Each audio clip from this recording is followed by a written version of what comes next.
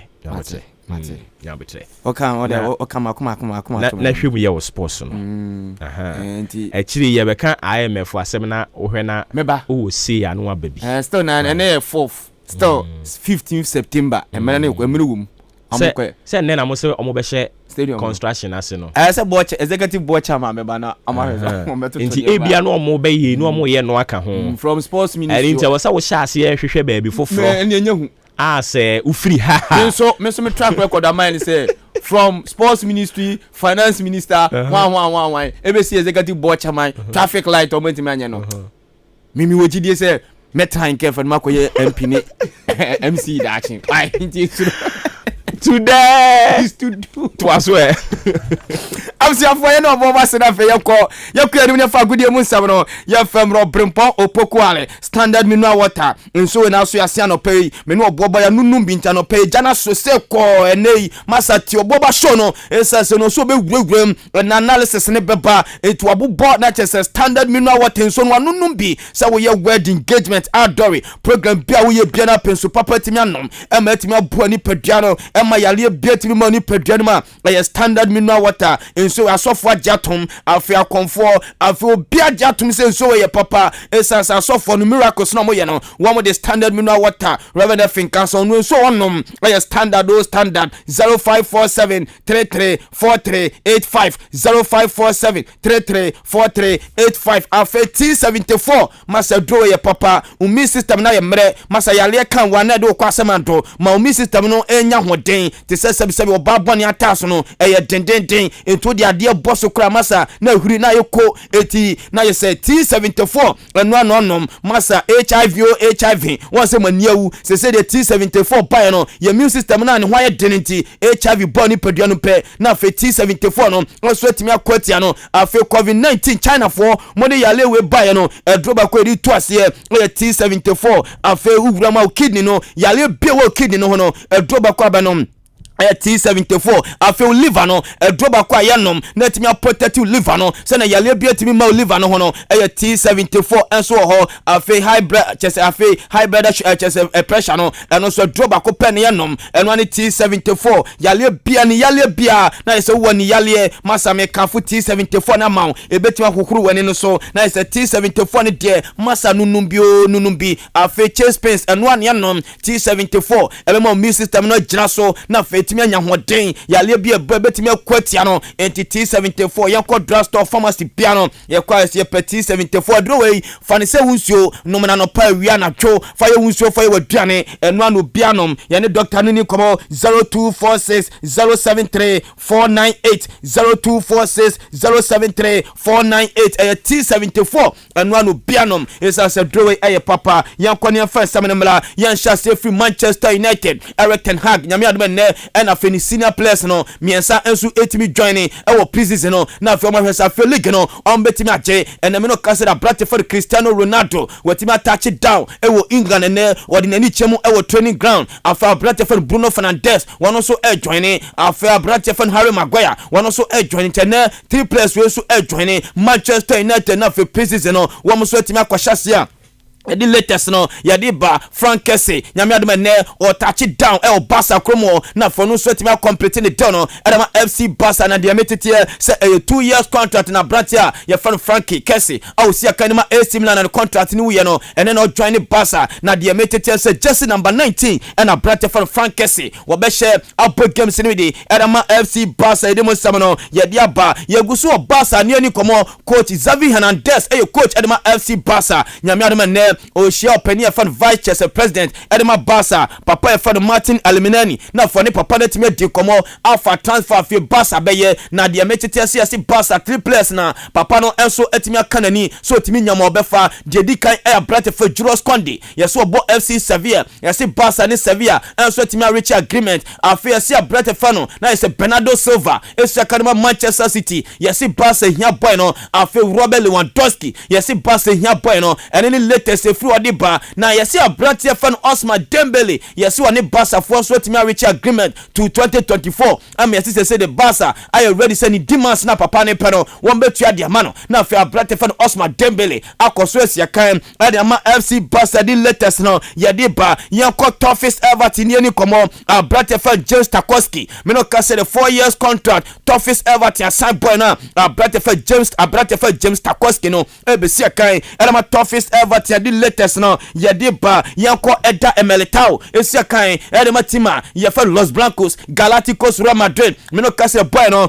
sign contract standing 6 years contract yɛka ho etini latest na ɛba no cha brand yɛfɛ no na yɛsɛ ɛda emelitao no ɛbɛtra Madrid to 2028 yɛde latest no yɛde amount ɛso hɔ yɛguso ne afa latest no mla meno kase de Paul Pogba announcement ni confirmation na ba sa brand no sign ɛda ma Juventus a say brand fa Paul Pogba no or your Juventus for player yɛde latest no yɛde aba brand fa no Angel Di Maria le metete say ne ɛna no so ne contract no by anase Juventus ebewie na afia brand a yɛfa no Angel Di Maria no aba yetima yɛfa no Juventus for player yadi latest now yetimi at the amount so Chelsea dia metete say ne the last bid ne beko abrantia fa no Matthias de Ligt no ne say Chelsea so mo dia 80 million euros so mo de call na Juventus anye dia abrantia fa no Matthias de Ligt no be jana chidie na fa ndo mani akire mu baby fufura eno so latest free Chelsea wo bedi mu sam no yadi aba me no kasa de Tottenham Hotspur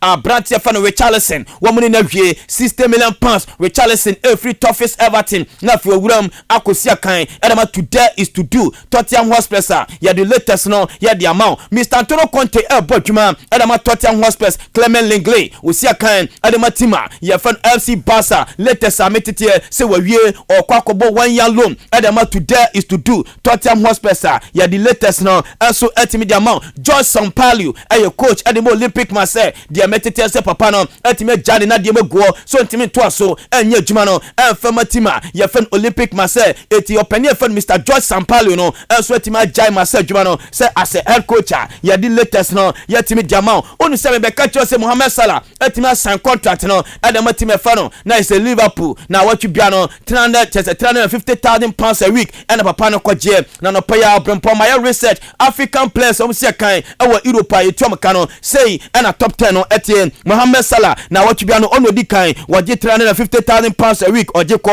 afe Sadio Mane eji 250,000 pounds a week wajiko Riyad Mahrez Man City 200,000 pounds a week wajiko Thomas Partey ono tosu for Arsenal waji 200,000 pounds a week afe Andrew Ayew na je so wura mu awakata ho Afsad ono sia kan 180,000 pounds a week anoje abrate frano Hakimi sia kan adama Paris Saint-Germain 176,000 pounds a week waje afe abrate for Nicolas Pepe also je 140,000 pounds a week and afe waje afe Wolfe Zaha esa Academy Crystal Palace 130,000 pounds a week and after brother for Naby Keita Liverpool 120,000 pounds a week it way any African players hom sia kan our Europe na what you bia no sika mo je no and no pe brempo pokware medi latest no me so metimi edi ama eso ho celebrate ye na ye mre fie ne bedi fie sam nkomo yes ye free Africa na ye free Africa ne mla unu se nra ye breaking story ne de ma so penia fa no Patrick Mosepi camp president waka chense masa de we nso ni toto no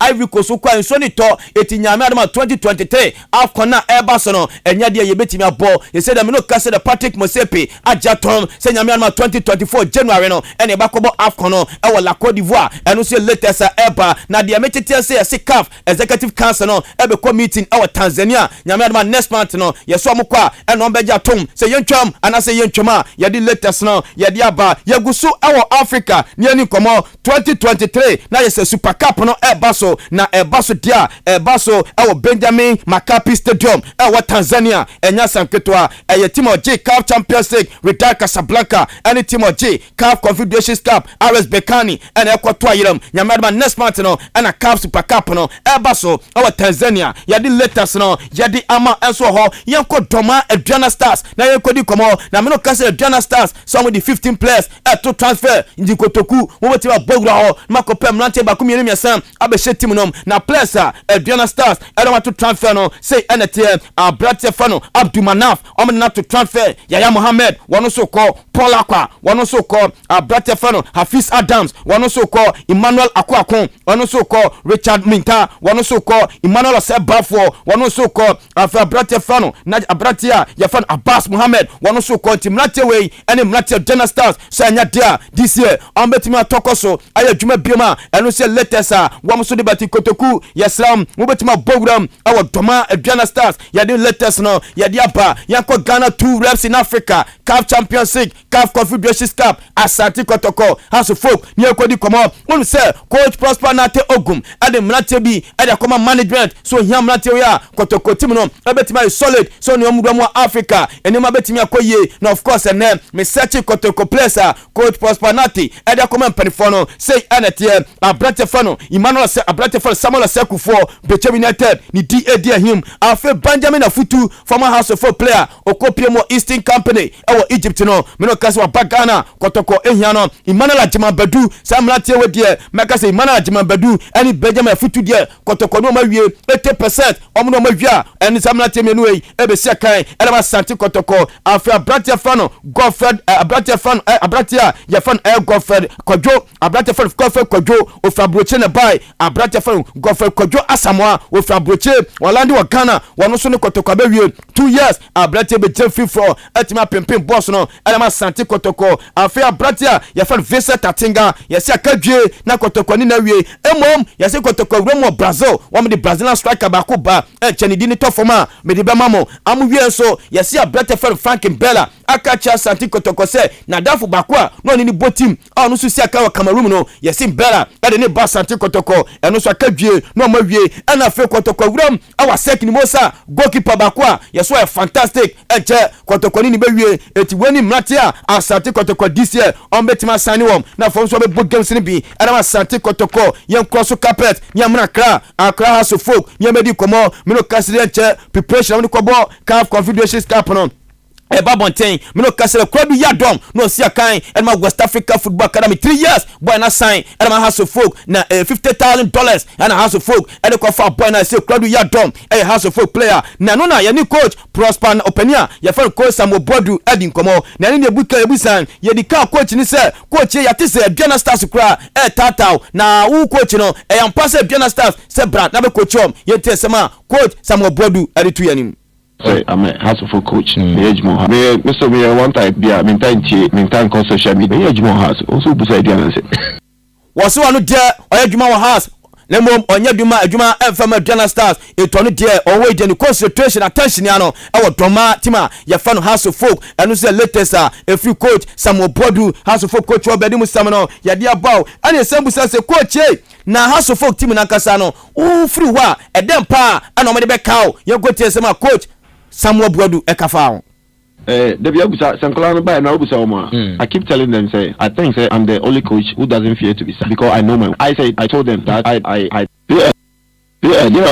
think, say, the first one within shortest time, you know, they're not for the past 10, 11.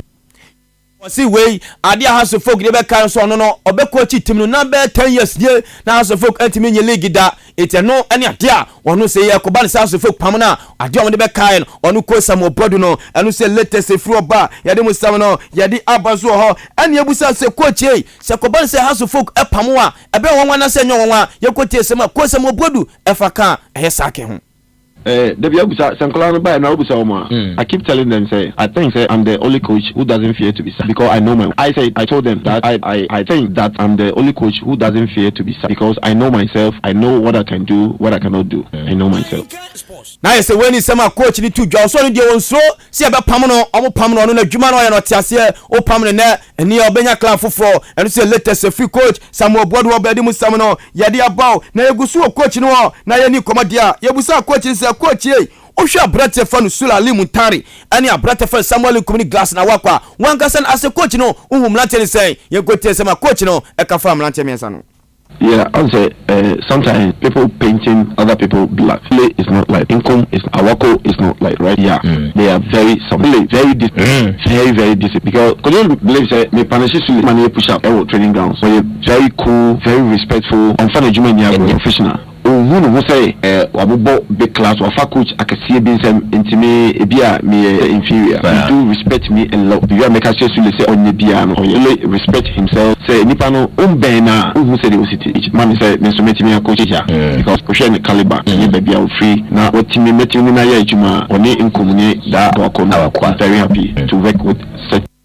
Nice when it's summer ko Samuel Boadu ekafa inkum afesule na glass na wako se Samuel Tiamie sawe omo form adwuma sam emfe ni agrani latest free coach Samuel Boadu oba egu so Samuel Boadu ni abuza se coach o hwe aso for players na wan kra na your best player afiemu ekoti sama coach Samuel Boadu ekafa a few bani Mohamed Alasan, and then Ata goalkeeper Ayi Suleiman Tari Samuel Inkum with a short time addition. Fatao, people see Fatao say Ebia Naino, but Fatao helps a lot. He's a captain at my back club. Meneno praise Afa Yetimiaje Sa Kadiama as a because the Jamaica say me bahas and a Fatao your friend Timia Blaster. Yeah. Nice when it's summer ko Samuel Boadu was on it there Mohamed Alasan afie baniamo afi Fata Mohamed mo or kapa dia Samuel Tiamie sawe and then the best players I mean latest free ko Samuel Boadu obedi mu samno ya dia banam so Olympic Games ni baso na nyame adoma 2023 Ghana be de na no na ya ni sports minister openi fan Mustafa chese Yusuf edi ko say Mustafa Yusuf na Olympic Village no kana won sema kwesisen yenkotie sema papa no e de koto parliament is progressing steadily. Our last site meeting indicates significant progress in all the components of the project, especially those facilities that are needed to be constructed for the 2023 African Games. Because the government has shown its commitment by paying the certificates that has been raised so far, and I'm confident that by February 2023, targets for completing of the project will be met. The project will be completed 6 months before the Games in order to allow paying and validation. Mr. Speaker, with the innovative strategy adopted by the contractor and the strict monitoring by my office, I believe that the project timelines will be met. But the contract signed and approved by this August House, the contractor was supposed to complete the project by December, but the contractor through the consultant applied for extension till February. So that's why I've indicated, and this is House of Records, that once the extension has been requested and has been approved by the ministry, the contract, the project will duly be completed by February 2023, and it will still be good time for us to prepare and test the facilities and host the African Games. Thank you so much. I say when it's summer, now you say Ghana sports minister Mustafa Yusuf at the Koto Parliament. So I say check Ghana. Masa moda na Olympic Games no stadium no ebe ready 6 months and send it to me aba na just yetimi akobo Olympic Games na no so latest free Mustafa Yusuf sports minister into ye Ghana dia osemo ntom na Olympic stadium da oyeden a na just ombesi ansana Olympic Games no enso etimi aba so ho Bernard Morrison me no ka say we free Simba FC we wura mu our Yanga FC our Tanzania a 2 years contract na Ghana na branch fan Bernard Morrison no akwa sign e dia ma Yanga FC e dem nsem no ye dia ba te letters amete se Besiktas for atwamuti 8 million pounds om dia kwato Leicester samonye na brete for the Daniel Amate emesia kan enfama team for no Besiktas boboko no anu se letters a ya di ba di mo sam no ya di aba enso ho dia metete ne se yesi Ghana Premier League no afie wan hwe be de na yesi wow stadiums no enso ultimate meeting ni mita no wan hwe adachi bia no ye be you free stadium ho etikotokura dia metete no yesi afie club license board for no ani bletimi abo afie do mo so mo nye maza na bia biom yesi ba na watimi amiti ene mo pena enya de betimi mo wasi akan enso ewo ho anu so latest a efi club license board for no esa so mo se apie on peso munya headline sponsor editor so afie se start time for twa on peso pitch na yesi akan was no bibia ye fe etie ba na stadium so no enso enyina ne naso a wan hwe antimi ma wasi akan enso ewo ho anu so latest a efi GF ho bed mu sam no ye de abasa brede mi jemu e de amad the man of the moment the champion man pobo fori na fe commander general wono so abetrans na fe kotokumeyo enso atimi akomande akosita ma nondu bebo ye nhye biom de Nyankopon ka ho bye bye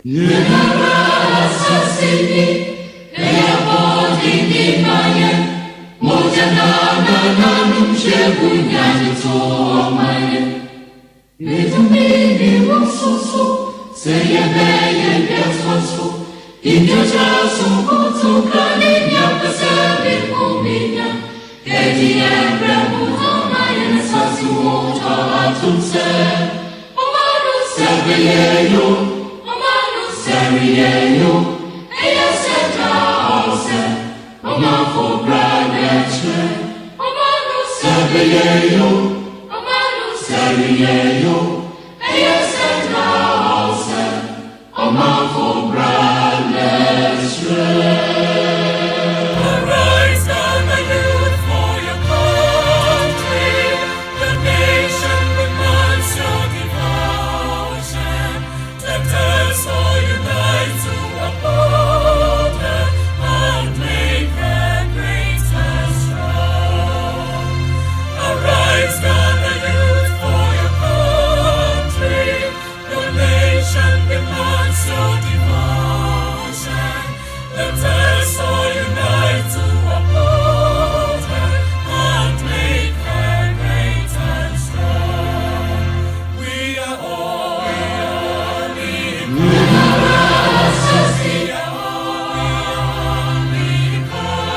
Adisiye obuoba ofore amanfo emamo ache edeba Ahenkan 93.3 FM.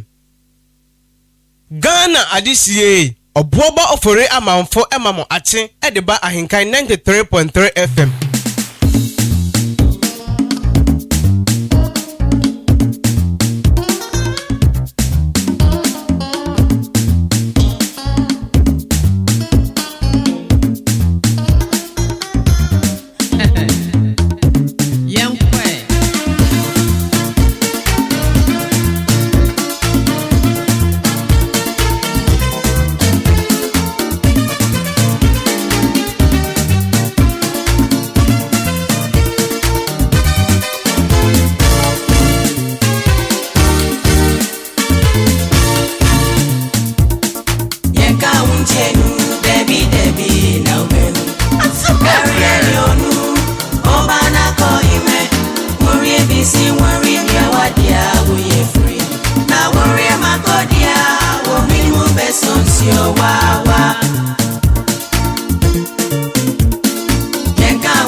Okay, mami Samu Akwaba M5 Emra show ni so. Marching live on Ahenkan 93.3 FM.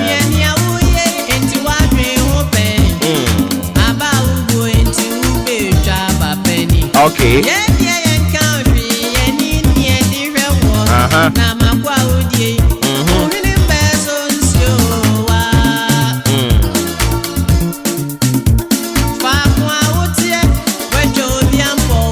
Okay. I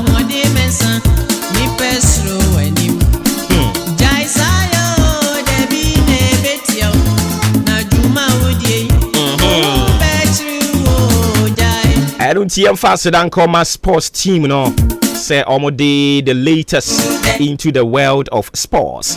At word media so at the MIA. Me pacho ya san baby. Yeah, to us so.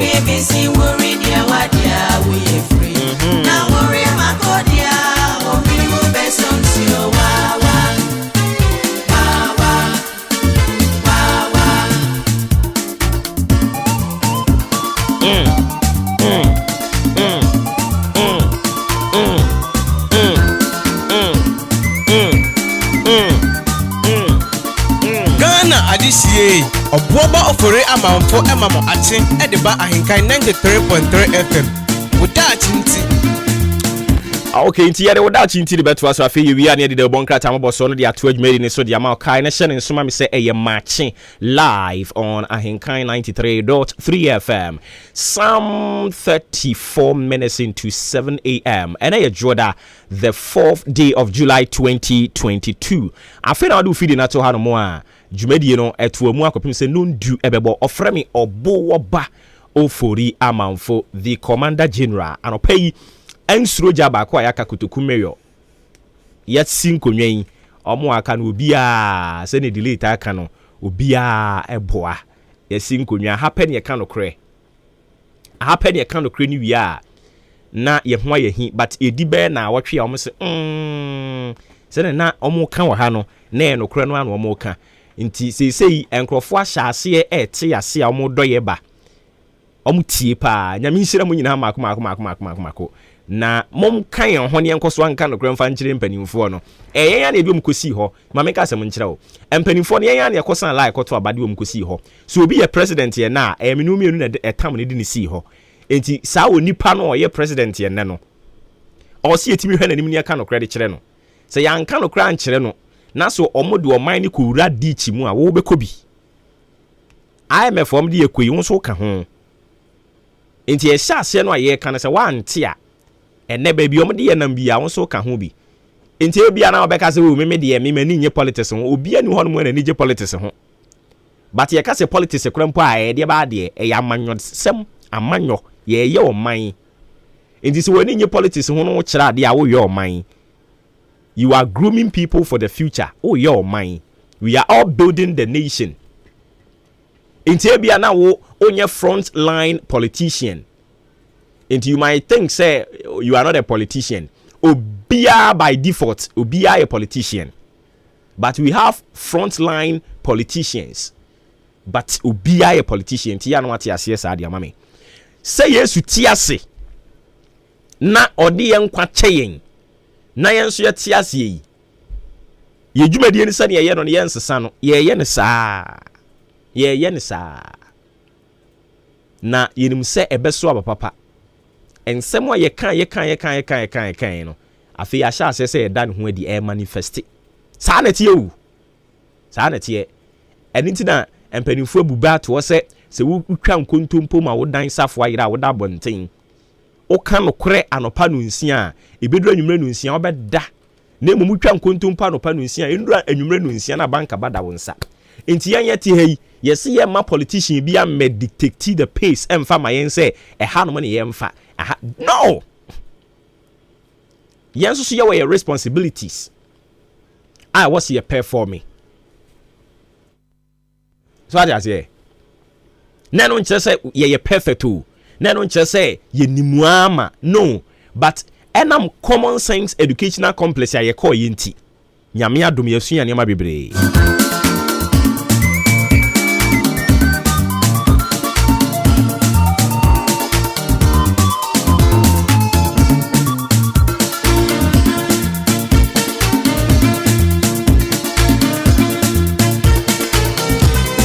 Afi can send back on fanchre NPP4. Oh yeah, NPP near this is the time I was say we show support to your party. Men can chere me say we gu animu asinti unsu jai no ye nye politics sa ensuo mu hwie mu.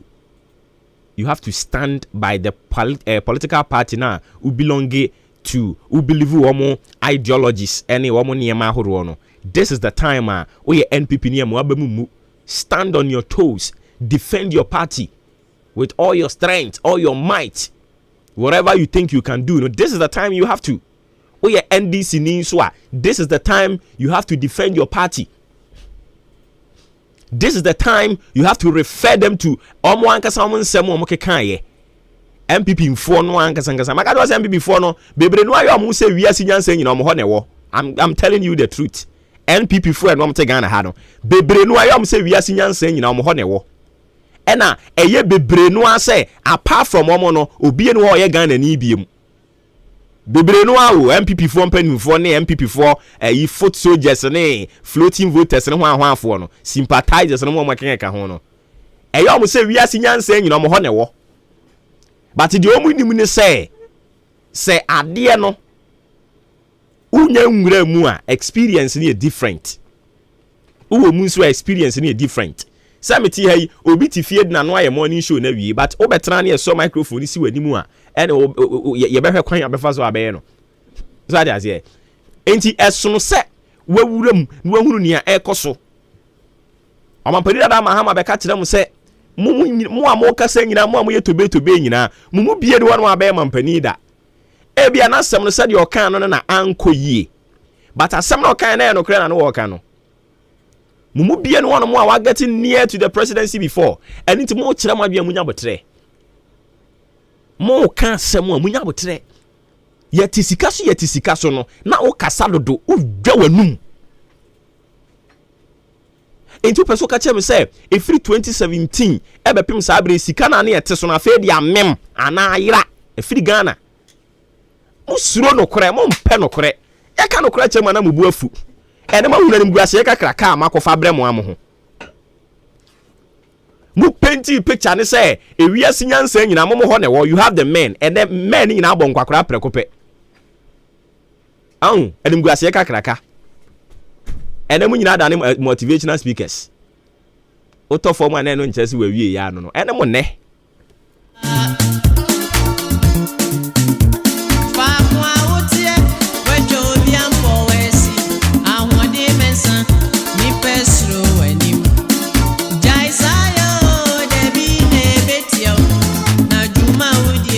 Enti se Ghana ye call IMF no me medical can say it is not a sin enye boni enye musuo se Ghana e call IMF ni yeku a we are all members amai mako be se aduokono baako eno me members of IMF enti se me ye member of IMF na me ho akere me na me se mo meboa me a enye boni na mom onipa na okọ no ensem bia wakeka pen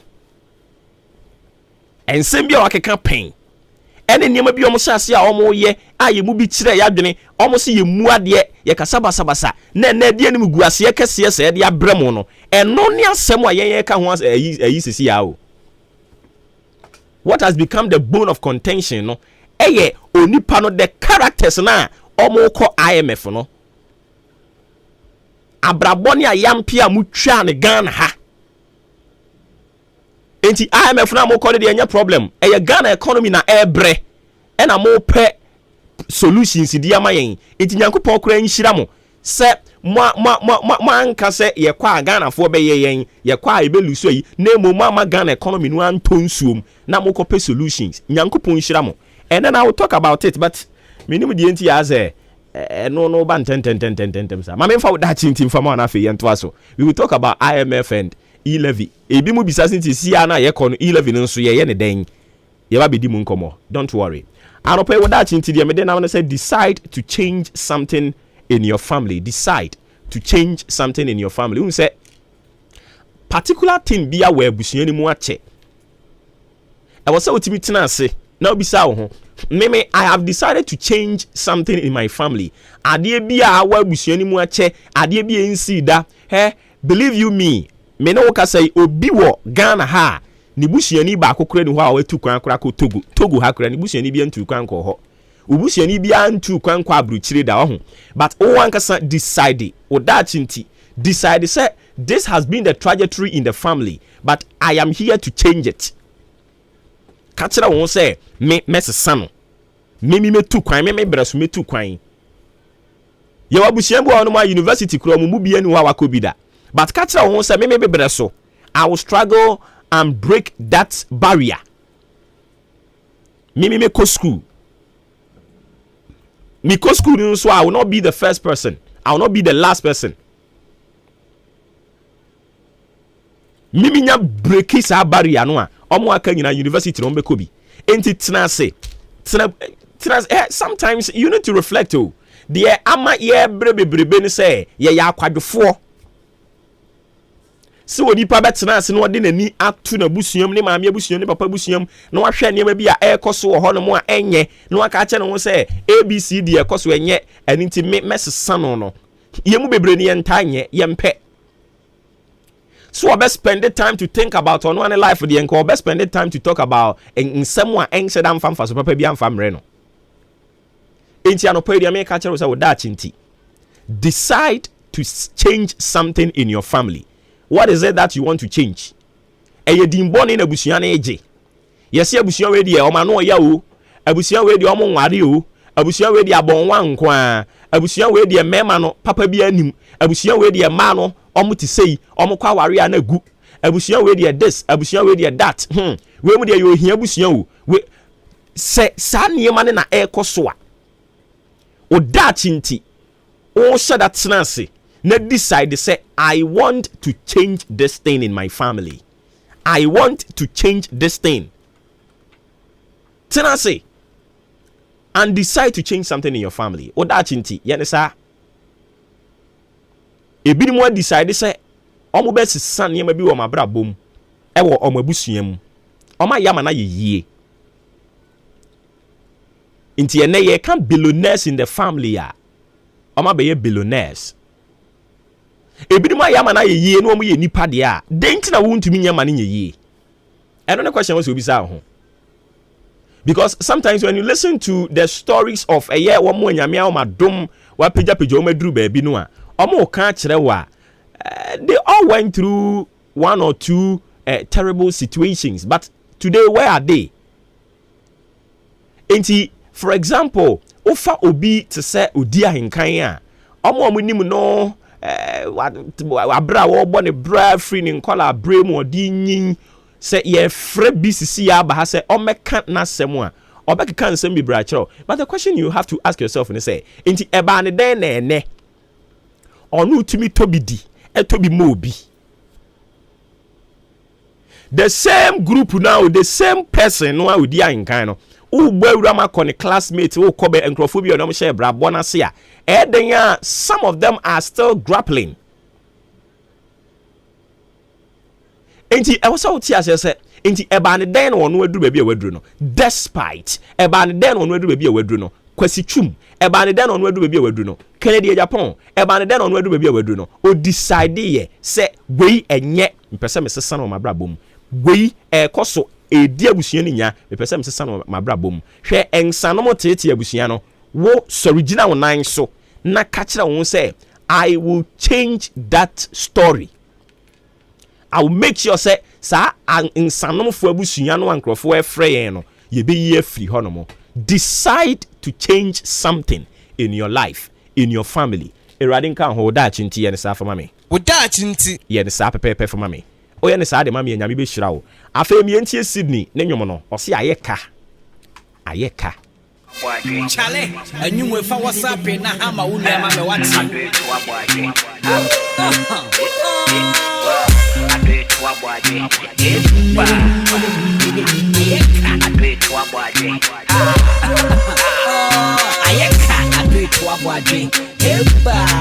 Gana haya diwo, adui tuwabaje. Ajisenti, adui tuwabaje. Ayeka. Gana haya diwo, adui tuwabaje. Ajisenti. Now who be the president? Just who be the president? Now who's in charge now?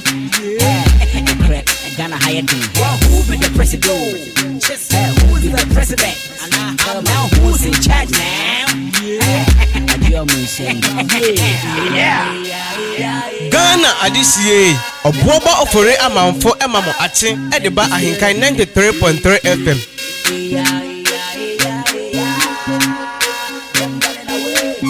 Okay, my ego for the bonka time was one fan to us so ayeka but nyankopon kan ye ho bibia be ye mpedifo ma chia mo mpo mboko de nyame adom na so nyame adom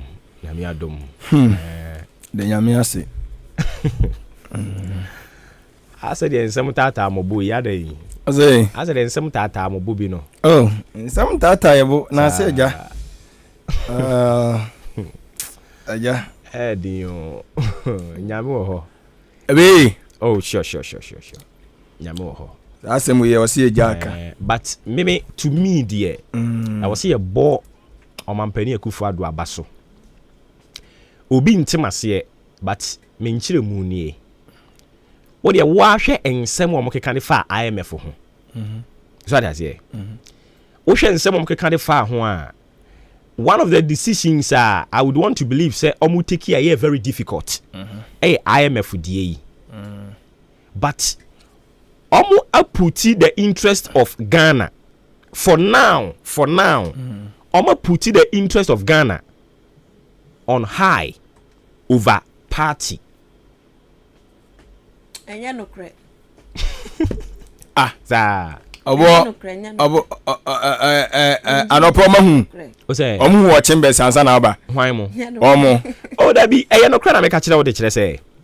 the other can say me patrol o pesa o chese o ma anwe ho say ensem o mo ankasa kekan ye no o mo be take that decision we no e be san bounce back obo enya bounce back asach ne yehwu enya no ho asem ne ye ka ene de wa na be ka wa asem se wa ho fele se wo de ba wo be juanim guase o se de yo de wa wasem ena wo ka obi ama wanum dwa anase se wa wasem na akoyi uka the tennis Ghana as a nation no nyabotra ya no nyabotra mam ayi eni kwase e kwa IMF o tom Ghana as a nation o man panyin dada John do mani mama kro de ye kwa ye ndesi ne ye beka che ni pen sasa atamode ye kwa nya ni kwase ye kwa IMF ye kwa ye de wa IMF wonu ma ye wonna ada ne ye ya manyankopɔ se bi ye nyankopɔ bonya ya sa ade na bibifo ye ni nso de nyankopɔ ye ma ye nyati ye ni nso enti se brothers ega se bifo ye ni bi na ba amamu no eya na enti se de ye nye ti abontia ye hunu no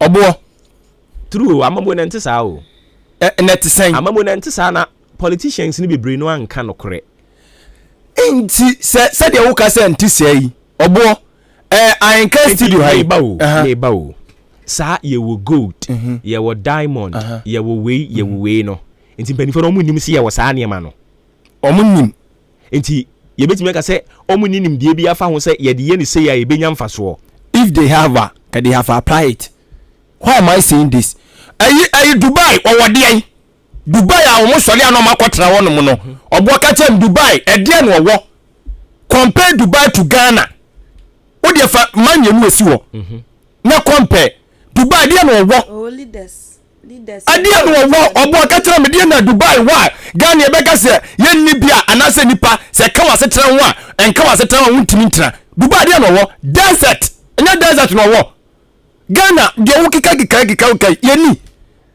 yeni entidi ebiem na aka do visa Dubai pa na nya sa no ma we ya Dubai na nya gold ayi koko ani no ma kika timba na de kika wu ya ani kameti ma ka say Dubai ba na to say heaven but we are sure say as a minor we've been able to identify a problem ye hawankasa ye timi a kire say ye hawankasa ni eno ni asem no ne ye hawo so mimi nim kram nim say akitaje dwumde kanka ne proye that is our major problem I do on man adu ba bi adu pesa mi kum nya ne doso ma me ko mi ni na manfo wo kire omo no edoso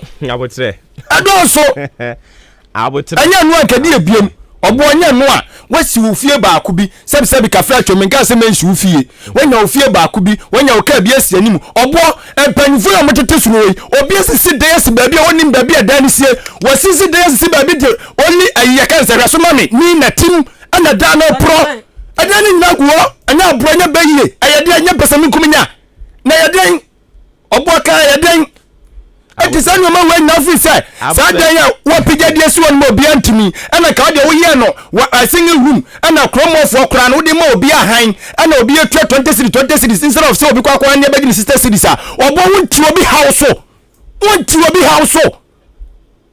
obi amania so no wasi de egugu on me da ne pro obi de otumi kan o se minima no you are mad unima no obede hu ano abotre adu ba bi aya but the obi be gasa anyo obi na pro bi sika man yes ya tia se nyom na pro ma ba hunu se yakupo obi be ye o defend paso adwen abotre issues like this we discuss them dispassionately say all the emotions and passions can one way ya obo ba bi adu za nya be ko no ba bi adu no je be si bi ansi afedia je say adru wa won ti ase obo eya anipa hunya don fa ko ba bia o we have to let the people know say wu awun fa nko wo de ko hen minimo bi mami bia na me na djuma wo Accra yesu mo nyame fa ne kransi eye mami dia na woni hwe okọ abrochire okoye adwuma wa na so wo be fia betena fie kakra na eje ono akakra wanya na no waba be wisu maame no day woni ne matuo no mumudi agro anumre wawu nti wonim asama yakosie no ye bi ka ho omunim asama wo ka omunim to mudi ya abro no mawu akọ omuni ya no amonkoi nia etie ne se nyankopon avindicate Ahenkan FM nyankopon avindicate ye boss ye ne ye adwuma wo fie ha unsa ye ba ye yi eye bebre no a omo won potem ha ne se ye NDC fo and they were awesome me crampo particular but dia ACC yi ama afei omo hyase kan nsem no se enkofu omo mfa nche yen because nsem na mo ka nyina no kre enya sabio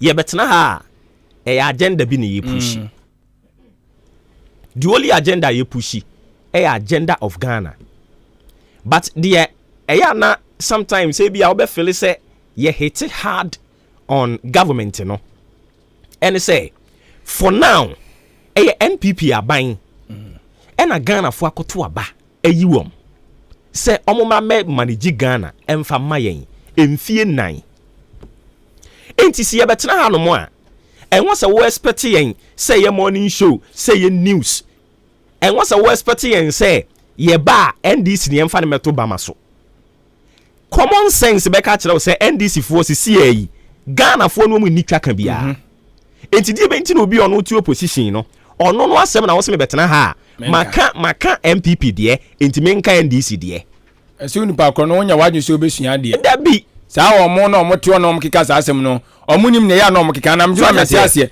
you can only tag me when say aban no esesa na still no man ko ya na makama no atum that is when I bet me tag me say me we ensema ye ka ye nyina na ahya ase de de no na e de sisi party communicators o mani maguase o kwa ka dey o assemble no wo beka en obo said na wo kan said na wo kan IMF no mo kono enti sisi ye brako owo achima boabo ha teacher ni brako ofra assemble no wo beka ende wono an ho system guso mu defend eya nim guase na mo de ye no and obwe said na wo kan obi nka say IMF no mo kono enye o but mo hantani mudwe meka sisu pi mo hantani mudwe amumo mpanyufo ni bi ni mo ba ye especially the finance minister himself obitimi ka sese mo kwa IMF na wa be ka se kwa IMF wa boda we jimi fo ya wa boda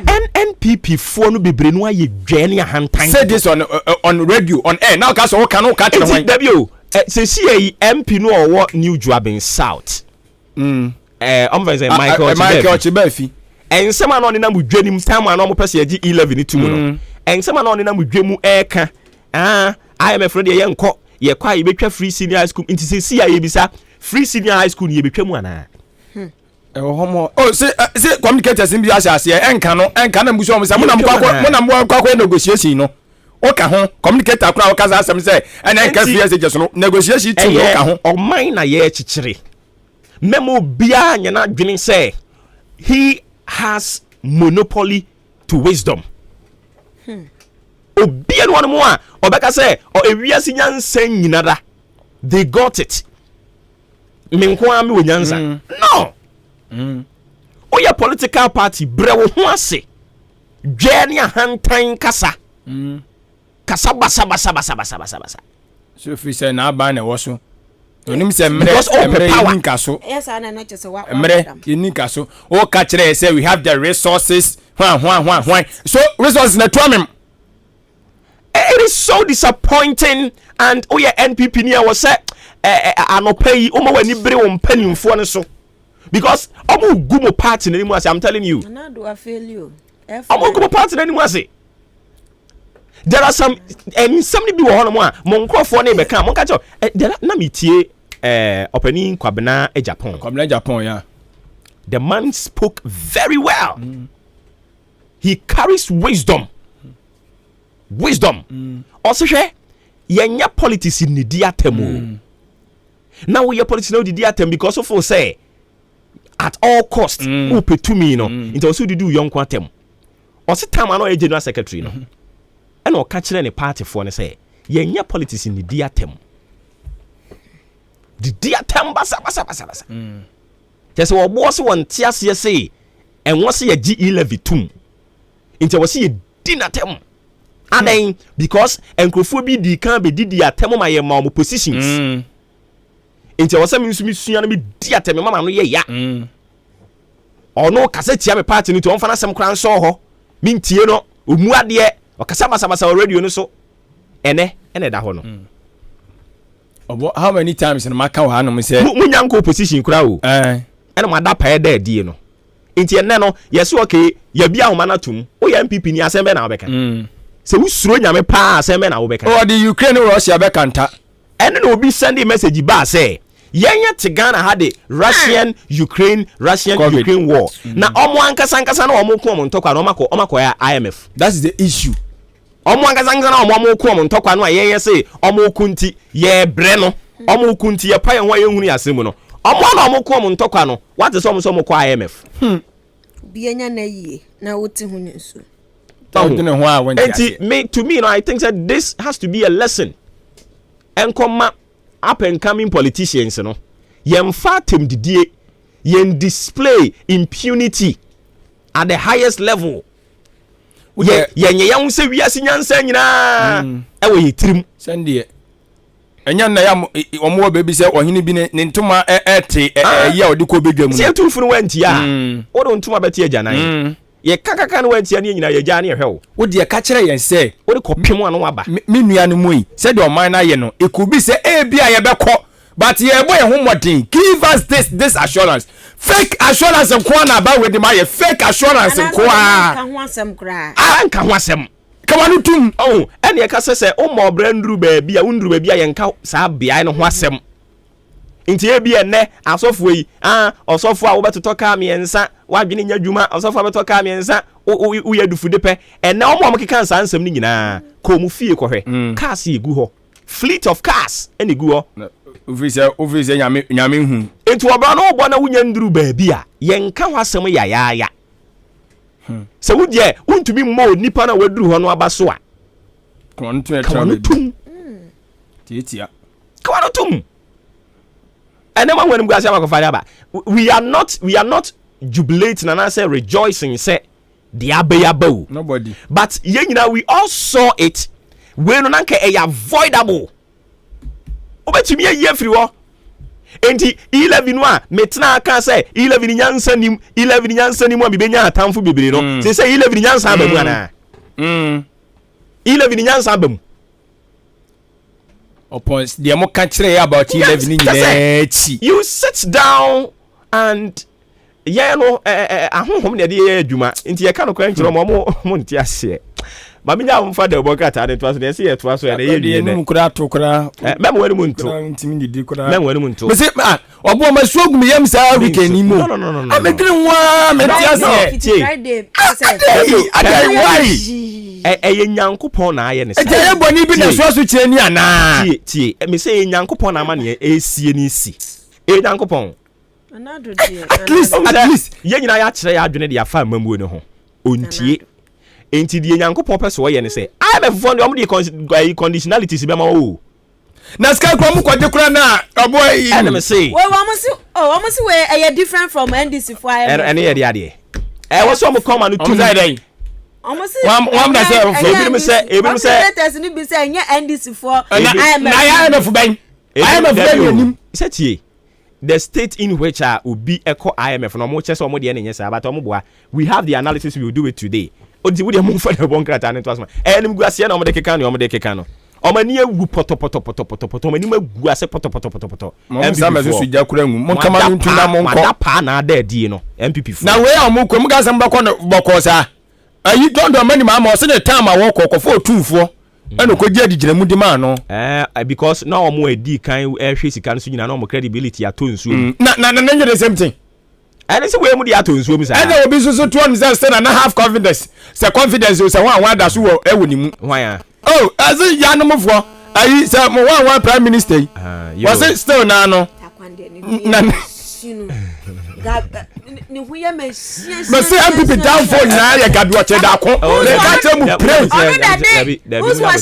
MPP down for gadu oche da ko bi adwin nya botre onu na start ye 11 ni mu ayen 11 sinu woni mi aba yes onyo mu downfall onyo mu downfall but party bia wo obi a ye de ne be test waters normal part of political and you know And you know, we dey odo mo number be born pa. Oh, enya no correct. Enya no correct. Na so oni abem. Oni abem. Aya na da bia okay. What so wa abem. Me say oni abem into expressing opinion an individual opinion or express it. It could be say or your preview to information be. So that's here. In the same me hey. I speak to a near me ye preview to a near me one information. So that's here. And that is the same work he does. And I 11 no. Hear me tea. No dear na boom. And I am a and I'm pa one of the 11 years ya pa kuntabuo aya to aye tempo free man no ba bontene the decision MPP for mo abani wo ani wo duam papa MPP nanado ne dika the decision they have taken now no it wasn't easy ani wo no mabani duam o I don't me mbremu nanado ani wo enya na no re no nkrofo mo nana nkrofo no wo ho no sa cabinet one for no na sack wo mo na empo wa bro because me no ka say sack o makofa hwan na aba me no ka say o Dr. Free Akoto on bring presidential candidate on bring obi anim say Alan or bibi na me ka say yen ya kire ya adwene wa amfa sese Nyankopon de na ko hia IMF nsa IMF nso de ono no metwi mako emfa ngungusu ma o medi da bi Obana so akakaduro no watwie si ya di bedi dokono a eno ana wodi bedi enti we are believing God say ehon o makone de bibia beko yie. I'm not saying say bibia beko yie say Ghana mbedwo no but amamu no o mismanage no ye kwagia bedi no eto obetwa oh okay IMF na ye kono de yi fuel e kosoro so nte sika no ana me say obutu mani e bi nto ba bia so mo ko pe bia nanado tinanado party kum chacha sam a wakan ye no kro se nanado ne yanim am so obi ahyafa no papa ayamba amunya wotre ma no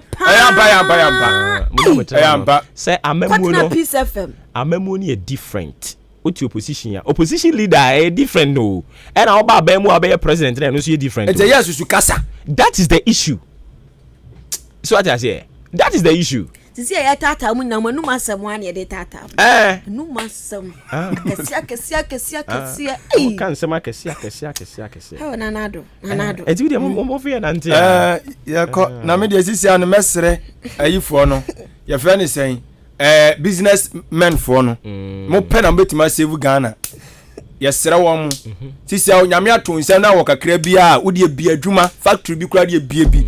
Mo binya bi nye me sisi o mo pe na me wo e ho so mo de be fa o no better ta o mo o mo de Ghana Revenue Authority better ta o ye ngoi ya go adio me go abusi afo ma munya mo atibiam sa ma makwa babiam e de ba Ahenkan 93.3 FM so jumadi asigusu awutie no eye Maakye na da bon krata no mo boso ebre na aso yete atema boabo mami akua fra kuma Batampa Studios en ye Jose Monte wo so awutie wo ka mu e wo office ne mia ya hodo nyina no ya ma mo na ye da bokata what do this say today na today da bokata no na what aye GN Bank na aye group of Indium ni sika kra bia hodo ade be ba ye na so na me no ka se ni nyina tonzuom o papa yi na no chechere mu se ekwan a omo fa so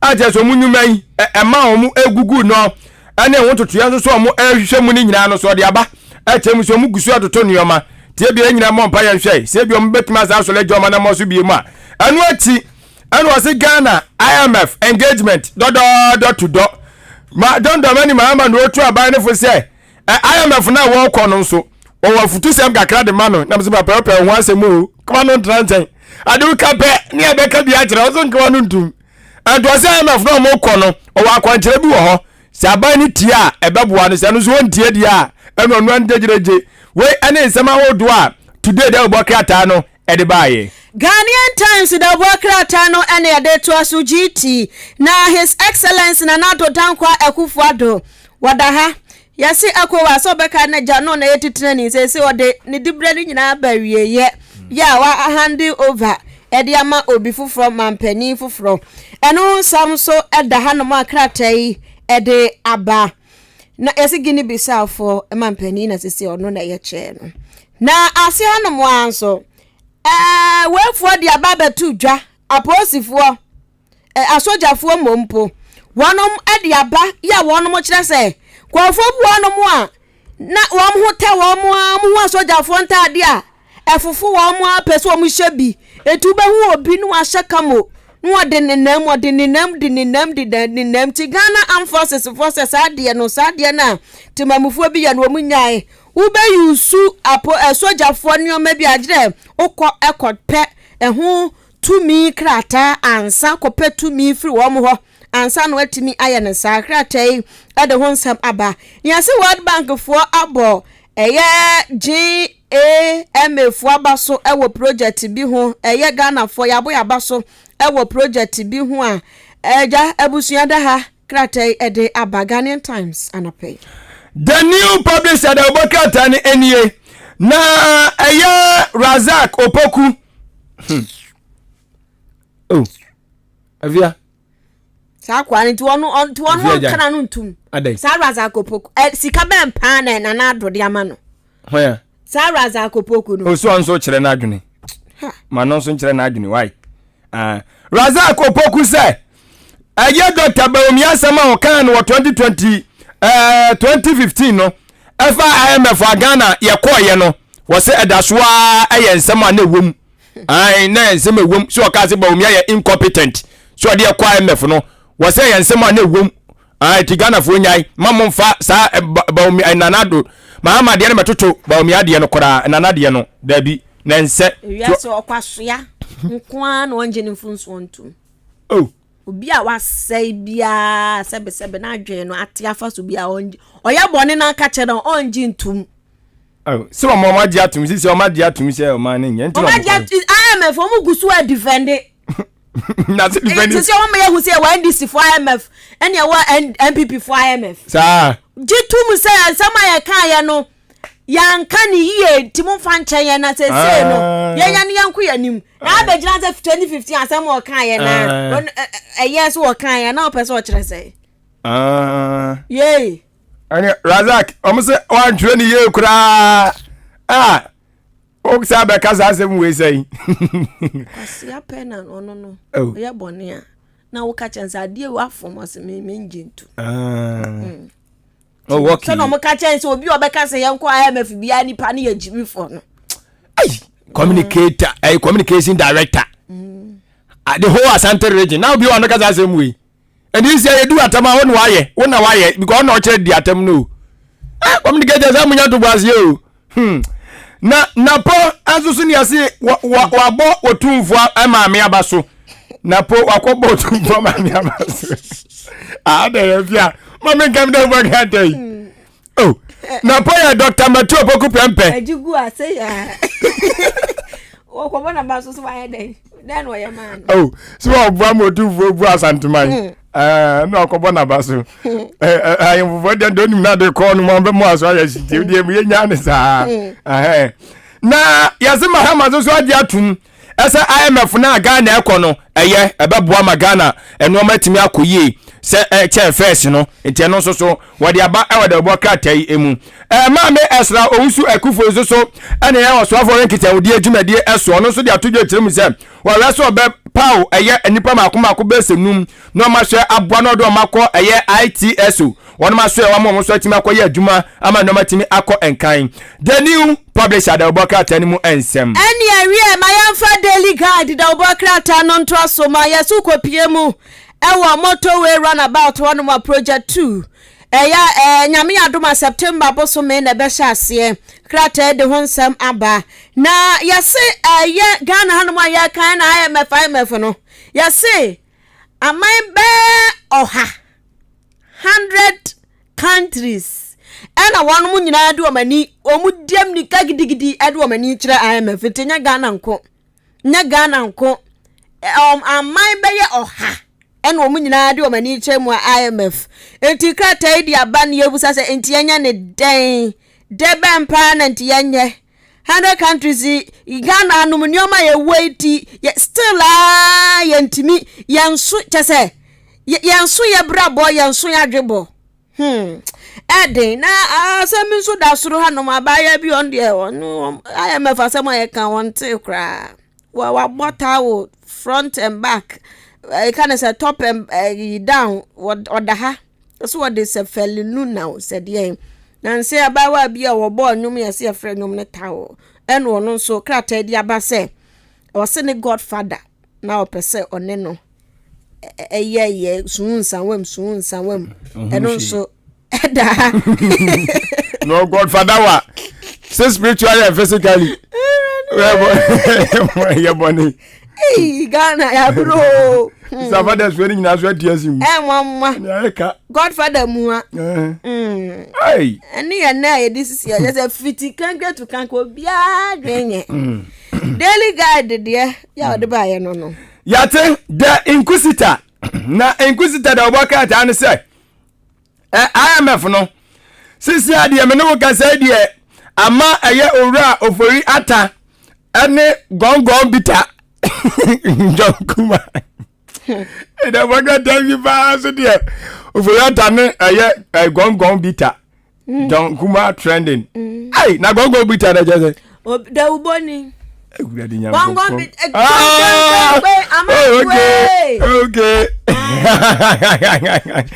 Ready yango bangana for party. Planini and na for no so na.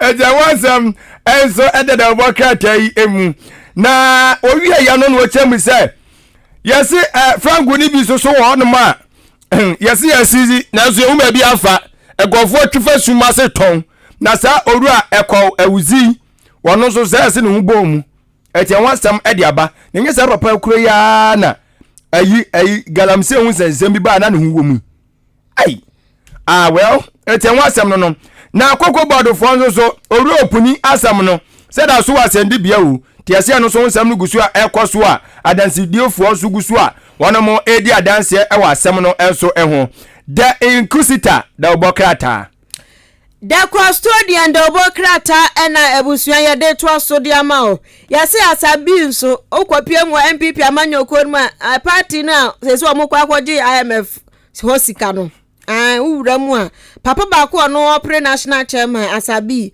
woda ha say Steven Asamoah Boateng woda ha na Asamoah Kenya say no omu hia debate omu so mo pre chairman ni nyina national chairman na wo say ya di omu tena ho na omu ya debate ankasa na ya hwe de oyoga enye de ahia ni o IMF na sakwo woda sura mi mfie no kra Samo Razak no woda ha mi mfie no ma membra sia say kind of maybe kind of reata the am said the odia ya meso ka me bebo ni din enso nyo no a we aye kwadwo ponkro ma information minister won di ogusu defend o oguso offense ya bi constituency offense fu munyi so wampi on the IMF no on jintum se omansam o makeka no ntina sese Ghana for ga so wo se utu akwala afo se akosua ukosko asua de wate afie terminal report ade ba enye osema ahwe kushima na afu kwadwo ono kwa de F9 kwa no nyan chese utu ne fo no ono so refer sabi na kwadwo ponkroma da ha se awoyo ya kasa IMF ne yampe no se anya Ghana nko o kwa fo bebre su kra ka ho mo kwa IMF ti IMF ne ya Ghana nko a afufuro keka ho ti Ghana fo munya botre na yanko yanim oyedin papa oyedin na ehase Argentina fo economy minister ono so waja adwuma san say wa mu sika sam ho ntotoye bi anwen no se enti another encounter so ani tia ti anya ndan ti anya ne dan ene aso economy na omo so nkotia ti anya ne dan ene aso economic management mo so munya aye ene custodian no de aba makan the new crusading guide the obokata ni one also the atudwa chem say National Lottery Authority for one also chem say so ma pow aye Sunday as that draw also the aba ti we Sunday as that kwa asore ba no ba betwa ti anu so paya na je say usika aye buru enti anwasam eno no na omu temu say eye oba payiri bi so na dia tudwa e temu so ogo pemu asantimantem a abane bo adwuma pa ati asanya adwuma ketwa na ni so aso te ho asem so wode aba oru akwaje opan kunuma say aye covid-19 ni ntokwa ekoso Russia ni Ukraine ana pia aba ni sa na kwase aye mefase se monte ya o ka kire mu pen ne premfa ana nya opan kunuma ya so na ekosi sen ayi asempa ekosi sen opan kunuma we ya na ko kan say aye mefufu o mama loan ambro se 50 billion ahintino Africa has say country be an advance or beko IMF. I want you to be a sense IMF for no musicano and shut down. So Nagani a share economy na is here Timus say na IMF for council ye. Man can you hear 70 and 1 week in po Titi. Man can you hear cry? Now one no why beba bedroom so. Man of Baza. Oh ya no the yard or your jam quine. Man of Baza. Ba pa bi esi ya pa ni trimu ade nyina ti se wu na ni ti aye pompom fe wu na ni ti na e ntiafia je mekanti wan kan ye kura so no on ka cabinet ministers no nti nu onim de eba enti ono kan se bi ka fracha de onu nim ti nim papa no na so cabinet for de aba unso ka bi ewom ti ade nti na wo defend o ka cabinet ho why Wakan way okay okay no because sena yenya nduru ho when we get there you know how to cross it yes ready nyankopon abotre mama abotre mram and this IMF move no ho say what the emotions ne passion ka ho a wa we abeka ne ho se ye ka enti ya no nya abotre de ama wo mo na eyenya ya ka wa so mo na pia yen ya ne pia yen ho nyom na pia yen pon amania esi nyina esi pon kroma na nsi ko kasa se we ko si se era meka se sena yenya nduru ho ena abrabon so ye na ya ka se baby ye ka wasem timi ha wani kwotna asem we osan so de to ne platform information we for platform so sena meka se yenya nduru ho any 1 week o ena sisi ya no nso no se negotiations na ebe koso enti ebia no mbetimi a negotiate more than sika no wo ka ho asem yo say there is first time in everything e wo mu say IMF for the cut off point aba so mu $5 billion but ebe depend nkrofo no mo kon negotiate no yo ada say Ghana for you kura say for one mo mbetimi a negotiate Ghana for bi so nkrofo ho pa oze nkrofo ho pa yate nkrofo ho na say yi kura wo ho no mo e maka sibe yabo amu nyina wo ho very se papa no ka kire wo mo wanga njira mo yes wotu omo fo mu tie and I make us say still I were 5 people in the MPP if only on be ma wo mo akwanya no a and they will not give them the opportunity and that will take them to opposition okay if they are ready because Ghana for any abriyo anyway Ghana for any abriyo now the future of the MPP no e wo mo te so sisi ayi nsam within 2 years ya kai ombetimi a change nioma ma Ghana for omukuma beba fam san so no ombetimi ma nioma e honya ama Ghana for kuma kosoro more e wo mo ho so that's here MPP for they still have 5 people in the MPP until now me problem ne say identity no ma bi ehunu se kwa IMF a omema ye jai no ye ne aye ntimi tenase na nke ya nka se ye nyai ye wo enipa bi ho a we hia ba ntia so ma kana chipre ye wo bo hia ba won ne ka se mbokwa wo mpe but what ya ba si ne so a no mso mbe ka ate 30% na zas kana wai e wo hode omu de ba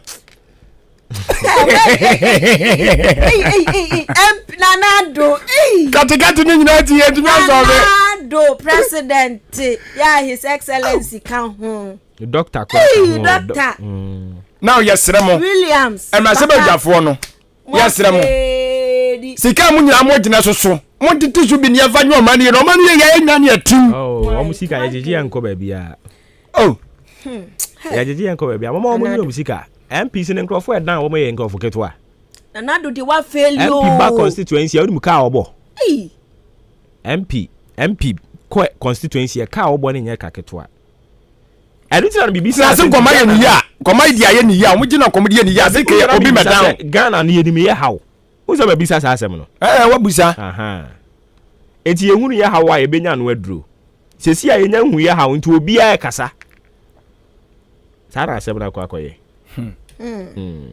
enti mo fa bi nka na ja agency a ai me dia me kra dia teni na ya IMF ya me dia me ya kra IMF from me enko eya me enko referendum eturu ba bia me enko referendum oh da bia ndie je ye nyina ntere ya adwene but me I'm expecting NDC say omo anybody nya say ye beto aba ma omo aba o but me expect so anybody say at least omo atira adwen ama aban na fa oh sure eno dey so omo aka so that's here because more na mo say enko IMF yes. Enti na no I am not expecting any NDC member so beba be put yourself in a different way one of the suggestion about see enko IMF any yakọ so you have to keep quiet and some of them now makasa over the week no matie bi utie wo no mo a omo sem omo kanya dia all endorsing it and I make no so that is how I expect them to behave because yet o man mu yes we are mampani ya ka bibi tire watie ade nyame adom de mo proposal baaye but ache omo problem ne say acha yes enche e wona fe enti si aye 11 no omo ntwam e ero so ya na issue a ebedi honko 11 no mzo omo ntwam ania ne amonyo na people for no nanado omo nim say 11 no enti so aboye problem omo nim pa o akoma ton so mo de ba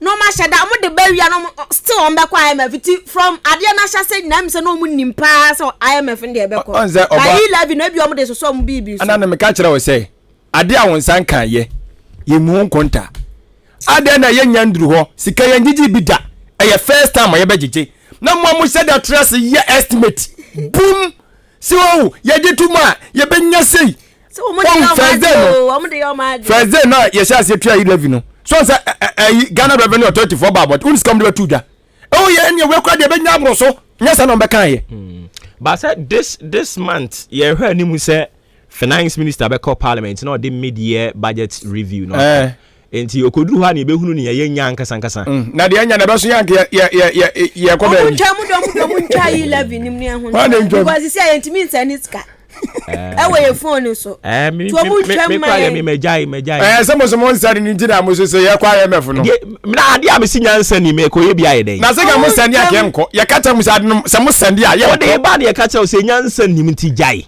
na 11 na ana wo so de beba na fa odi aba no abegu hu ani mu ase a me am tie na be mu me se mo jai ye ni ntia omo shase from the word go meti ha omo tie ma chinim se me 11 no mi chiri no misi nyansa nim omo kwotena se kwahye sa ade no nyansa ketekete says ni sa decision nim and now some me kai nyina na ahase ye da die no omo si because of someone twa ni ntia ene ti se ye ntwa omo ntwam eh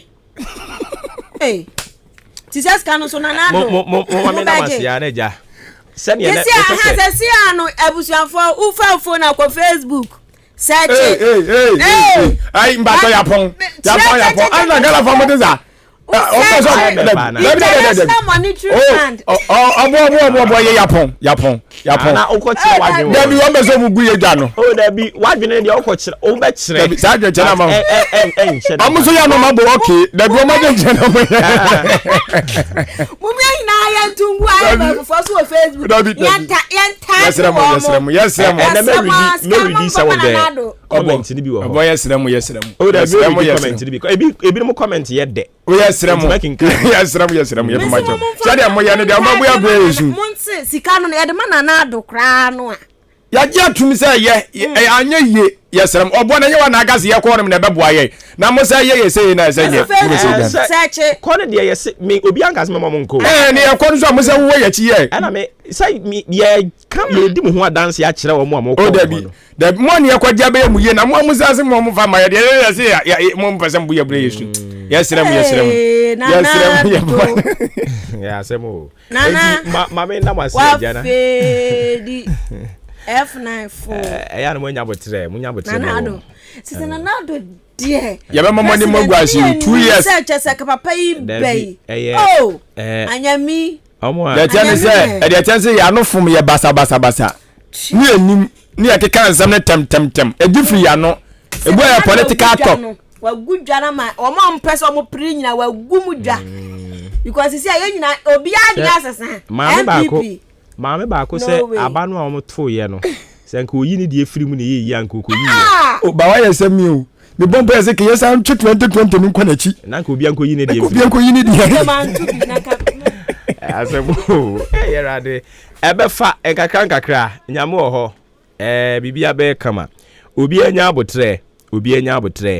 Sa pepepe ne tie. But mimi no to me there. I was say I upload aban no.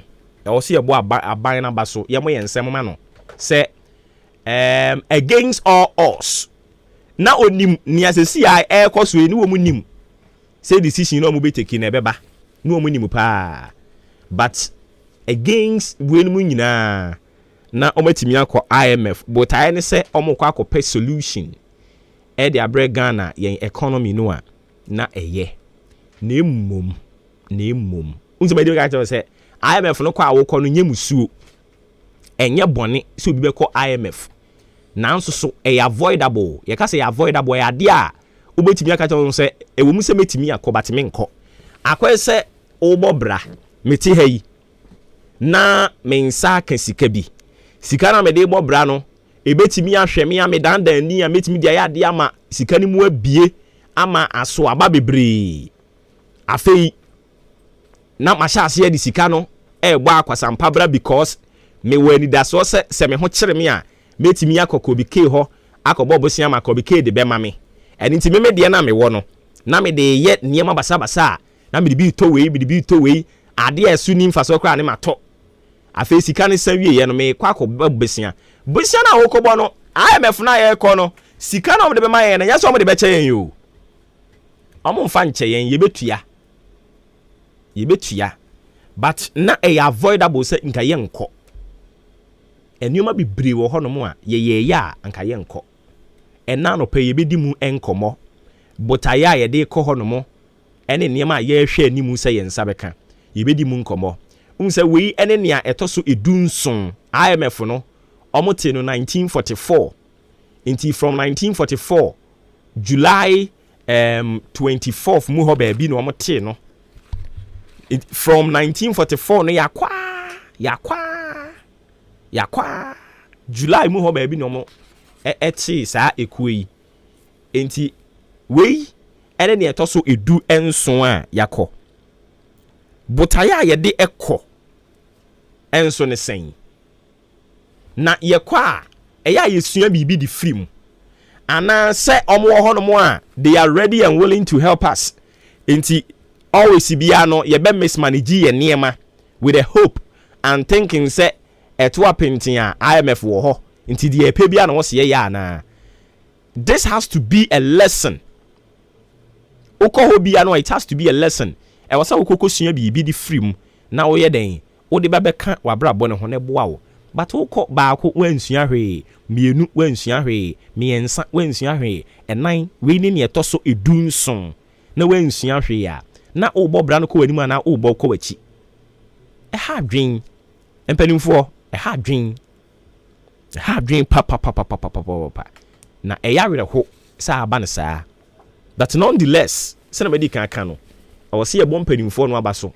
Say omo puti aye the interest of a minor. This one there. Me from point of view. And I say my perspective, you know, that is how I see it. Say omo puti or minor interest on top of party interest.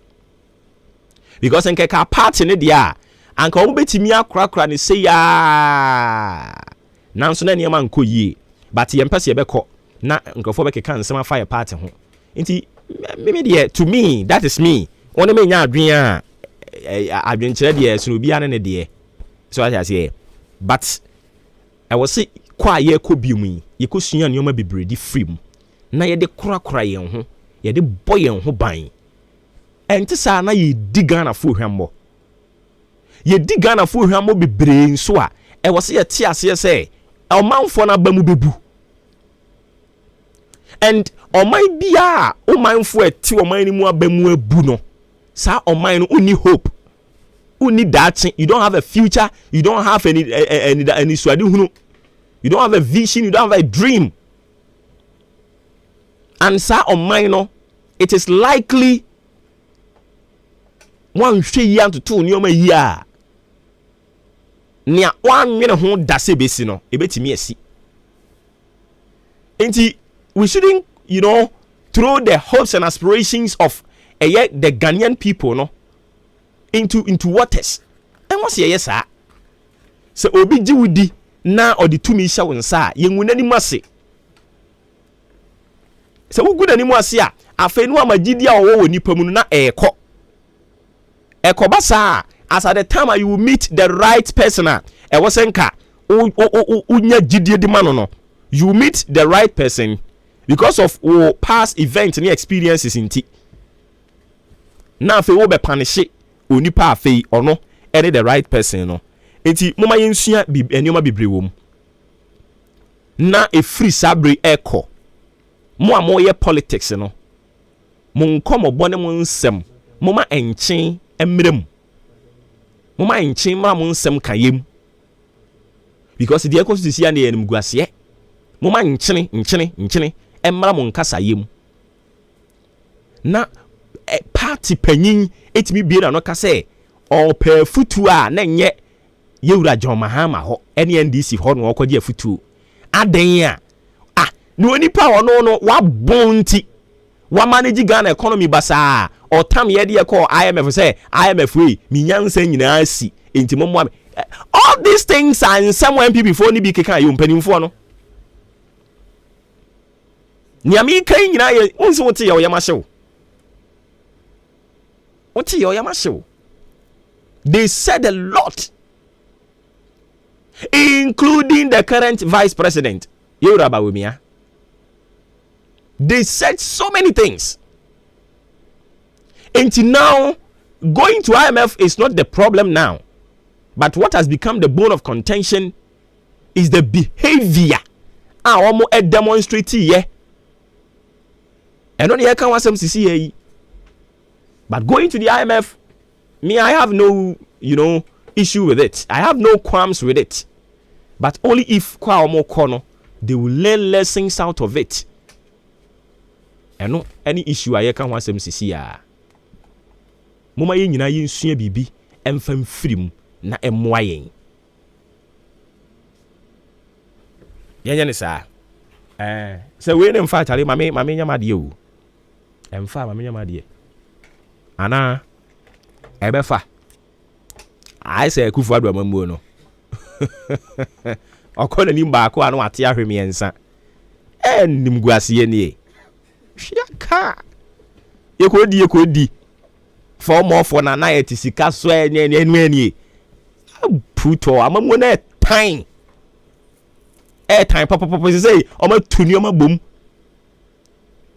e wo se ya sichiri kuro no anim ne ya ka no kura ne de kire wo ya nkro bi abiem Ghana ha o say o mo mienu nyina be mama address this issue o ya den a eso NDC na eso MPP tie me se o ya den a Eson NDC and Eson MPP. Enti enkrofo amoye omumienu nyina ye pe me na me ka bi but me ko compare nioma de muzo onya no kore omumienu nyina anye pe ba ko abon o se dwananum ye nka no kore ne nkyere wo se de me ka ne simple yi but aha ne ye ka ne se ne ye na de a kire wo ba ko abon bona wa bon kore won kana no ntum o se dwananum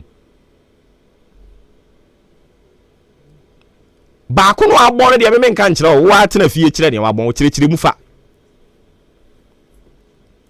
ba ko ono esikadicious any a project no o say yenkonko ye kwan wate obeye amawo nanso so ebo a wode beto so no but wo kwan ne de obeye ba ko de ono no wo dwana numu papa hwe sa ade no ye no mi metimi de 2 cd kura ye but wo boa onye ye odwana numu wa bon o sa dwana numu ni tie wo incompetent. Se me ka twi de na ye wo ya ma me ka brofo incompetent. Se mo ana mo kan e. Ami ko din komo ne mra.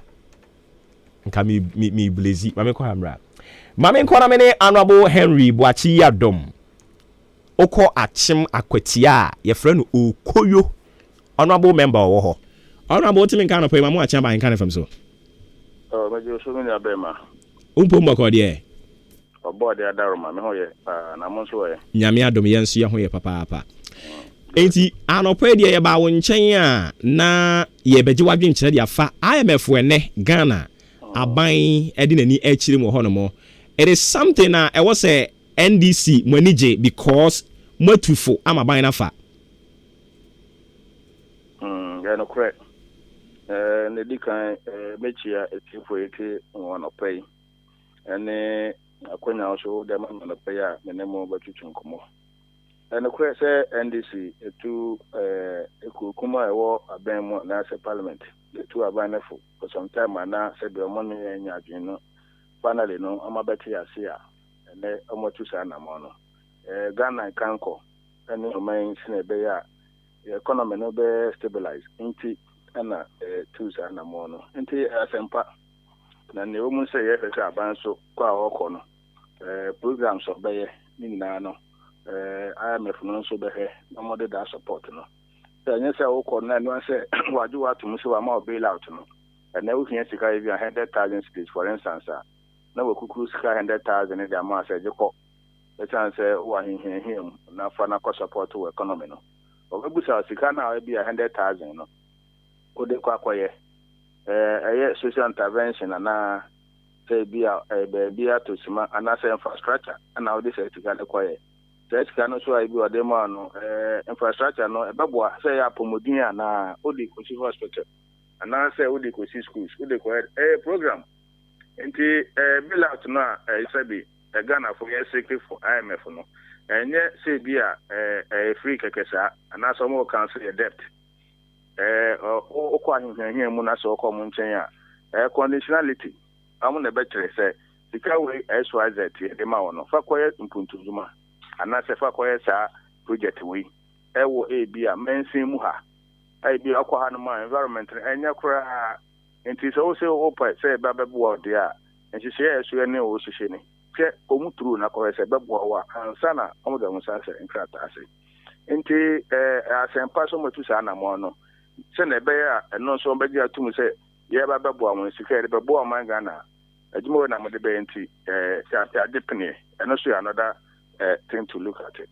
Okay, enti ye bo aban na ba so no ye san ehwe eniema be na mumu hu ye a enu nti mo sha se mo propose IMF e dia ma ban no yeah they who from last year kran se kran if ever this year mo say the real boy a check and say na about the introduction of e-levy eba so be kaya 2022 budget no it was captured ewo budget no say amo introduce electronic tax udi esebi ja ewo men ha no mo a utia tax electronically na banya sika no as a revenue adeboa eno na ikukuma no so ye say that the tax component no be ho no ma o de enye yie be ho de yie na say ye say support payment to tax kwa de na no nye stand because man bia no betum pon a tax revenue na obaji ana o de develop o man na international communities no so aba abebo obi nti twetwetwe ya unu se sa asem edi be bosu minsia yi levy me mu ana mo implement ye na ye ojula mu nti na so hwemu a eteki abane 5 months na sa asem ye kan na mo ntiase filasi atena be capture wo omo 2022 budget mu amode buy for parliament approval nti yes aban ye kan ye omo ti wasopam tamutie ni ntemu a kaboaye ni ntia na ye push so mo nkọ ntem ne say economy no ko hwe inflation last year 2021 as compared to 2020 and ye wo covid mo kra na margin na wo ho no na wo soro from 2021 I enter 2022 first quarter of the year March mo now so compare inflation no as 2021 so asala na senema enkoye we goods and services any nema bibria say be na ekoso na cost nti financial committee in parliament no and I say leadership no said there be a buying nema enko ye.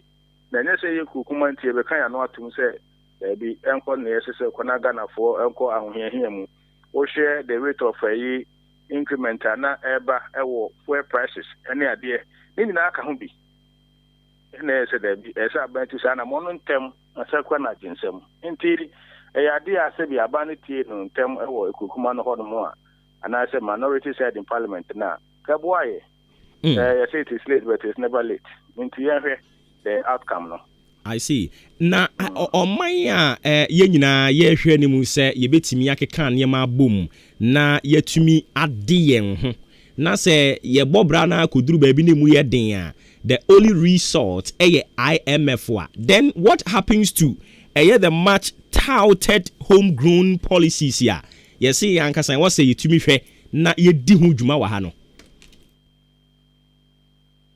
I know, and make us a policy be on more. Yes, or make us a policy, but to implement it, to policy will be on my be a political or be during the campaign time or to Abama and me ba more. May I say, we Yami Adomana me ba, may I say, and Osaka we are. I know our promises now, oh yeah, during the campaign time, no. I know, and I say, I know, our money now didn't need to say, during the campaign, who can SYZ2? Why not? That's not so ahead. Why now? We don't so ahead. Patriotic na make him. Meet you, pa. No, not a quarter to con. Say, oh, pay to me, and I'll carry. Now, when say, be on second to me now, obey to me, and now, sir, I can't to me, near my actually actually. Not to say, as I said, oh, I just still home, baby. I can't be fast to a month for those and for what's my kind of. What you are to. If the policy be no more, it was a political policy. And they are beneficial to the country. I know, and I'm acquired as a mere. Oh, it's an internal generated fund. Obey me, I implement it. Then I'll be no generated fund in the other. And a Juma, I will hold no be a no to a tour. Sika abano kwaba hono enya ade aboa ntuntunjuma ade ahwe ankran so a se bi almost so ehia bi ewo mo various constituencies in communities no eno na dey say problem here den akwa to o share job creation na aka omo policies ho a planting for food job for the boys ene ho na bebre it was good policies me boa and ho and then you share unemployment rate I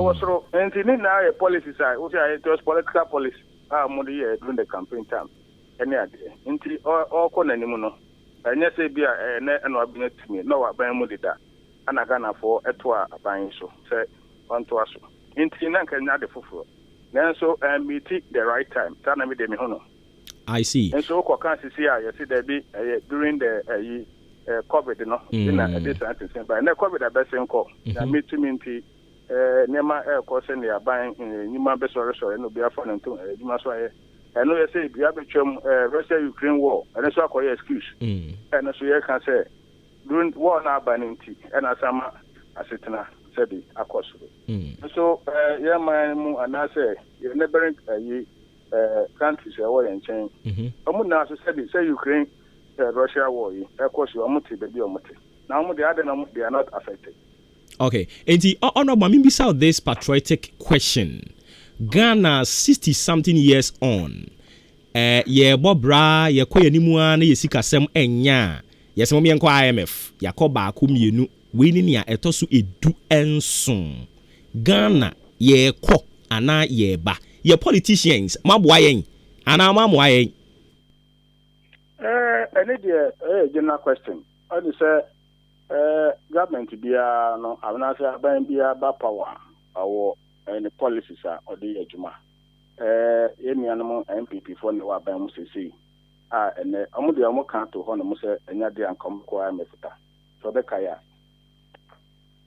okay pa ye kai bebre very good enti e dey na esi ene omo ko IMF for bailout there were resources for my mu and this amreso and this is na situation no there be it one amount them every his excellency John Dramani Mahama it was an amount no say na be Ghana for or here say never dey any no go for am so asen tema at your how beba that was policies and ideas of NDC.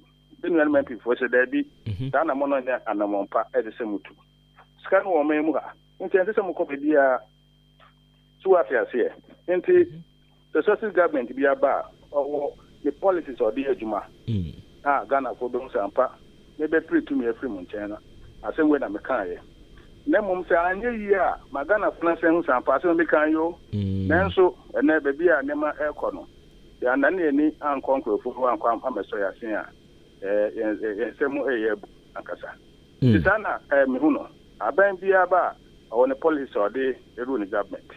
I say NDC ideology no. The same ideology na MPP so there be antisa. All right. Inti I would want to believe say moko hono moko siki for a year bailout na. Omo the a year and shaya hold what they ba. Is it the case? Says shaya no omo de ba ye diswa ya eboa yen ema yen economy no assign reviving no. Is it the case omo usua ana economy no revive wie na sa ade na omo kire ye ni nyina ya to ni nyina to akene. There you only the idea all the programs no ko say necessary me dey kan ahase no. My a sector we an industry akofo mo pa. Na ma ho say eba. Into so ko program na fabra. On by assessment. On by assessment query for your program now present the amount. And sana until work for the kana say bia me dey akwa share for example your friend is Ministry of Agriculture. Na Ghana had a more doing a seminar there, see fish shortage, and then you see import 2 if you are in crazy. After now, it's kind of one from Ministry of Food and Agriculture. Now, what they are called Ministry of Mines. I'm better now on the matter. What's when this kind of we are now? I feel a more bad accountability. Because they want to say Food and Agriculture Ministry. Then I also problem until this kind of fine. That's what boom rational. That's one on to be known to us. That's a whole chapel for Beside then Abba.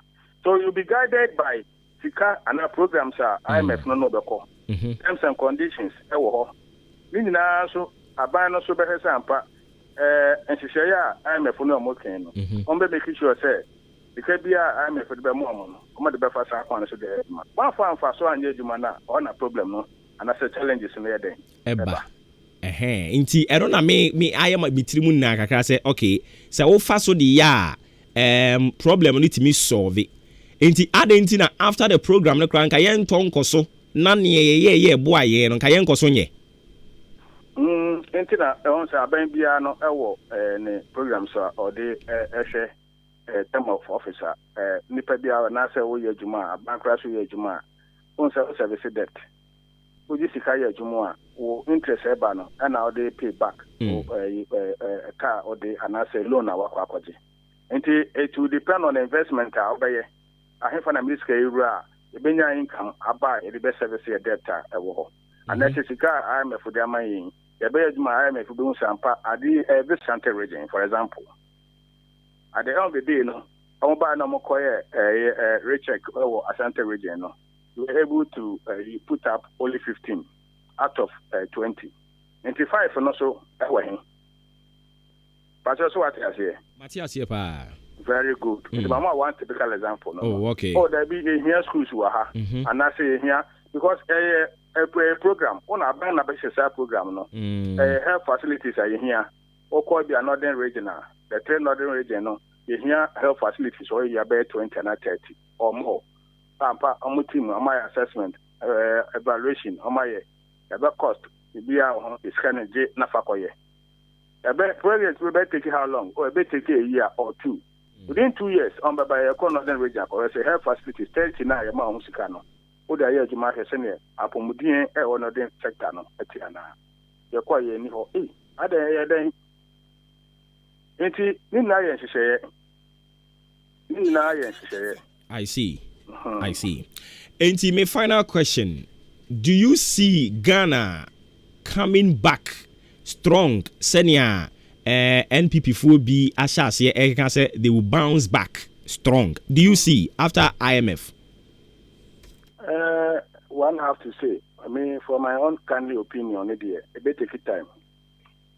Yes, in fact, one day, and to room there. And so, and yes, I'm for them. I want to now for within a tinkle of an eye. No, we say, I'm done. My yes, maybe there be push a baby fever through 2020 moon, COVID, the year, somewhere by the moon, and a friend is saying, countries are fighting through COVID. They are able to resettle one with the other. Now, Ghana, so we are fighting for. Now, so there be because of production as a productivity from a certain sectors in the idea, call from in terms of friends, economy, no, and stable, no. Me, who say, and that year, 2022 more, almost we are going with half year. Maybe July money away. Maybe what? Okay. And he said, when I'm crying, no, a billion out. How soon? And I say, Bia, I'm going to be Jessica, Mamma, and Sampa. I'm a phone of come once and then I say, Bia, man, Timo, and then one know. Daddy, I'm going to delegation about any about Betanasi. I buy a proposal. I'm going to be 2 tables, so they will discuss it. Team never ban a super back. I'm almost executives are Cotanasi. Almost so much in June, any idea, Ampa, the best at here. It be here 100,000. It didn't be more 100,000 now. Remember 20%. 20%, you know. Far course, baby, I say, more economy and a bit stable. So what I say, I see. It will be an instrument. I see. It will be an instrument. All right. Number, you know. Phase 1, phase 2, phase 3. So I'm not so cool. Until a bit take time, and son, I made them only say the economy now will be stabilized. All right. Mean to me, my assurance, whether it will take 6 months or a year. But as and when we are going, you know, and I bet you say, I'm a for no support now here, and I say, I'm buying more than what we are demanding. I see. Now, I'm calling in term, I'm calling earlier. France, and I'm implementing a year levy. Also, levy say expectation was very high. But I'm going to say there be among a revenue plan of Mocoletino was not even up to 50%, 20% out of 100%.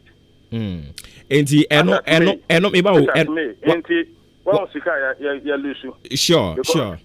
Due to levy, no, and then friends saying road tools in your close year. Very good. And to check road tools, scan the 7 million every month, no. Nationwide, the air tools are organ. That's why I am media had the motorway, name grand and African Bomania. Now calculate from the time I close to road tools now up to date. What all right. In the honorable Adaroma, CCA ye call IMF no. Mumubi, I'm talking about members of parliament, you know. Madrin Honda say ye call IMF for the year. Any cross maka minyanwe e-levy montwen sensan. Ano de ebe abandon kakra. Mini aban mu de nanso kuma wo parliament. Ina dwendwen ye ho ye ne nuanom MPP for ye share na discuss enema bebre so e table so na mo so omo de madwen ayi den abane ade. Na abana committed say ekwan bia so a e-levy no normal structure end of the month, you know, as compared to May, revenue by so any. And some of them take a decision be a market. But don't mean implementation for 1 month. Now within a month or after, and what I say there be or withdraw. And then not to say some are Ghana for soon from the beginning. No, put in a superman can fast our Hana. Okay. Honorable Anope yɛne atiefoɔ yɛse yɛdaase papaapa ne titiriw ne wo mpɛsua sofoɔ akwatia ɔmo so ɔmo daase ɛne brɛ ne adagye wanya kyerɛkyerɛ nsɛm mu ɛde ama yɛn meso me daase pa ne akonya ama na no pɛ ne atiefoɔ a ɔmo tie yɛn tie obi bia gye so bibia ni a yɛdaase bibia ni ɛbɛsan ba biem oba constituency so na agya wato afa ha mate okay enti yɛne honorable Henry Boachi Adom dodo no afrɛ no okoyo ɔno ne member of parliament de ma ɔmanfo ɛwɔ akwatia ɔpani minimu no na ɔnyɛ MP minimu no dadadadada nsa na mete sɛ wonya bi obedi ɛna ɔbɛti si mu yeah. Why are there? Or a fine man, and 2024. Ebe so akwatia pa. Anyways, yabekwe anim ewa nsem foforo mu na sane ene analysis no ya blazy wa ha no. Ma yentwie homra ye ba na afei yemfanto aso mfama wo. Enko ba bia nkomo no aka bebre no a. Sei ye ne NDC fo akasa. MPP fo no o frɛ wo mo no mo sesen. Eko o ma Japan ye so mo ne ye bekasa. Call back to young comrades. Ayo. Enti MPP for no Japan yes wo de bekasa. Still Vim Day. Vim Day. Busuafue media sampanamo odokita tro edrama upe edro ato ene enhan ho odan pharmacy aba ede enro bebre aba enunti edro bi a wupe bia wokwa wonum bema bi wo yare nso na wokwa mo nchechreche oyade mu so a yebema wadura esefata na wo yade no hwrom afru ni paduam yeba ne test ahodro nso a wonum eye blood glucose test, uric acid test, cholesterol test, hemoglobin test, typhoid test, malaria test, any test via wo pesa wo ye. And any pabani adoso. And unti wo to edra top free BI papa. Odan pharmacy council for AGN atum say yenton enru papa enfama. Afes open doso pomu swetua. Oba odan pharmacy a. Ubenya enro bia wo pe bia ato. Tie mame nka nkyerɛwe. Obeto edro so a ye beche wade free. Ejuma ya fonso animu tepa. Enunti fa wani echiremu ewo achim oda Nanes Palace opposite Duke's filling station abansoro ne soro ha ena obehu oda pharmacy freyen 0552 092 150. Hey Akwasi hwade ujafo ena ne car engine ewuo ya esi wodro so fitting shop wo no bra enyo ne kanfu si horse engine oil man no oge na ne kyerɛ PSA bra me na masam no akrabato yakasa se seahorse engine oil no ene wo special additive ohuru engine mu emane che me dwun ho wonte na via de akra ene me ne e ka ba fie na me fa he the whole world open quality engine oil seahorse ene wo so say private cars taxis commercial and heavy duty trucks enuti no me kanfo seahorse 15W40 and 20W50 ama drivers ene ka wona fo nyina afi motorbike aboboya ena pragiafo no mumu de mu hia eye seahorse special 40 eno ena riders any mechanics e wo se mo use you unua no kure wo mni say seahorse product ena ye papa ane bonso e wo form semi frimu fia e free na kro seahorse engine oil nko na begu me car engine mu ene for seahorse for 0244 577 559 and 0240 800 007 seahorse products enua adwumayfo memamo ayiko ya na former way master me wa ha na nanu cement amekoto ma mo se mo fanya adwuma no sai ana former uhu cement no oh master wunim ade papa that's right unisam cement okofa ba ye no se wo total so se wo gba price no se wo twa blocks so se wo to blocks so ama ye adwuma ye mbre unisam cement that's dramatic so we mason we labourer we foreman na so pesa wo adwuma ye fe ya kono na gina painting dia that is the product unisam cement your bottom and a paper mu die na so bi pe cement papa say ya ehemfa no be bia to so wo pe unisam cement bia to e wa chim dan ni patam ha wo be ko some cheese enterprise your amantra ya ni Duke's filling station and di enhwani mu fly 0243 583 190 and 0540 659 865 so we amazing and now foreman na udi enipa beto cement babru 50 bags so a ye chewa de free some cheese enterprise and di aba achim dan amantra ya ni Duke's filling station edi enhwani mu Odane n'importem way. Munya so na me won sempe bi de mamo. 2A baby diapers na munim eto de bom ma no. Say die, yasesa ne din abeye next baby diapers. Na wonim, yasa hyemu kena ama ekọ n'anim jie. Esan cotton dodo ade awura nti no. O the next baby diapers ebo wo ba. Ojo so sign ne to home for. Ensan se bia entingu ne to ho. Won sum fan hawo. Oba ne ye so comfortable. Etuko chroma seneswo. Cotton next baby diapers. Fabe bobano. Nano hobeto ni safe from. Ubenya next baby diapers. Ewo bebia. Opedodwa fre 0500285000. Namusha neswo. Emma mubu monsanso. Yawo next sanitary pad. Ede mamo. Next baby diapers. Emma frahot so warm. Hey. FDA. After sa edwedin kratso imo. Ajia tumu se. Eje. Hello, Wofa, Mekot Health College, Oma Miko Yenti, and me your medicine counter assistant, many a GA. Ampo, so pesa we your medicine counter assistant, dear, and your name Mekot Health College, Anna Obeko, where your medicine counter assistant certificate program. Yeah, you school in Suma 1 year where we MCA. Nanswani Pharmacy Council certificate. Na dia ma one dance on the say, Pharmacy Council Ghana, and Jiwania Tum, na your mouth free IT training so eka home. Admission Gusua Ekoso, Ahenkan forms. There were 2 campuses. Aguna Swedro, ya were Dakwan so, Kaswan so, ya were Congo Villa, our new market body as a so. Ubenya forms in be our campus me and Nina. And I say, Mekot pharmacy shops are Hudwa, Ghana Fanaibe Bia. Near 2 campuses in Nina so our hostel were hot and 2 ni haukra. Nasa wope in Rupanso dia. And yanako Mekot pharmacy, a Hona Ubenya Nupa, Ghana, and Yamonone Fre 0592 522 111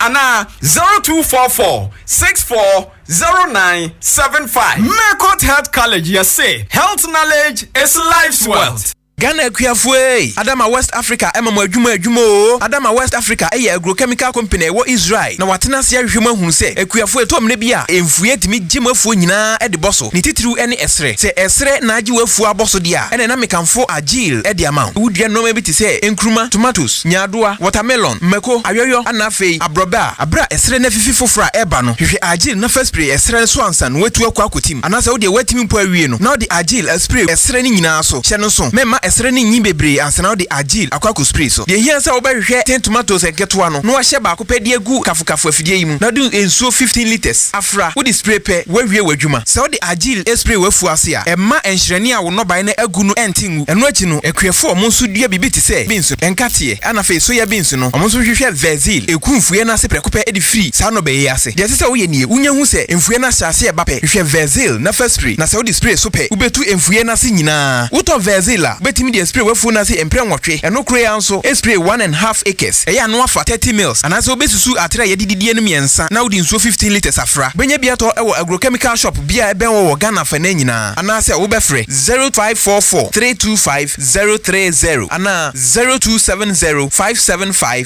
030 Adama West Africa Ghana Ekuafo ye jimudi Amafo mi chiechia na mi busa se wo pe fridge deep freezers ana ayonwa ehe na benya bie ODI electronics mo oyiwa na mom no so bi se ope microwave ope blenders ope gas cooker ehe ana no so wonkro ODI electronics edem obi hia kettle TV ana se rice cooker misro ehe ni wonko ODI electronics edem yopo afei so obi pe washing machine ana bread toaster any mobile phone ne ho akade nso a ehe ni benye bie ODI electronics oyiwa asempetia se wo panyoma ebubo so bie nyina to ane bo da form na mu akwanya na twene kakakra na fa wa de a ye delivery e de ko ba bia eye ODI electronics ebusu say tam enyoma papa bia wo pe say ye TV rice cooker washing machine bread toaster deep freezers freezer ana say iron fridge microwave ana say bibiti say kettle na gas cooker ni nyina ODI electronics ememu anya bi at a very affordable rate. Umo kakra. Emfa oni babiawo. Dio hiane se. Ube friend was 0550 900 600 0550 900 600 ODI Electronics. Babia uwo bia. Utuaka wiepe. Ye delivery at the mouth. Open so a. Ubetima be pick your product. Ewa Ahenkan 93.3 FM heya. ODI Electronics. Ye boy. Fellow Ghanaians. Ghana adisiye. Obuoba ofore amanfo emamo ache edeba Ahenkan 93.3 FM. Fellow Ghanaians.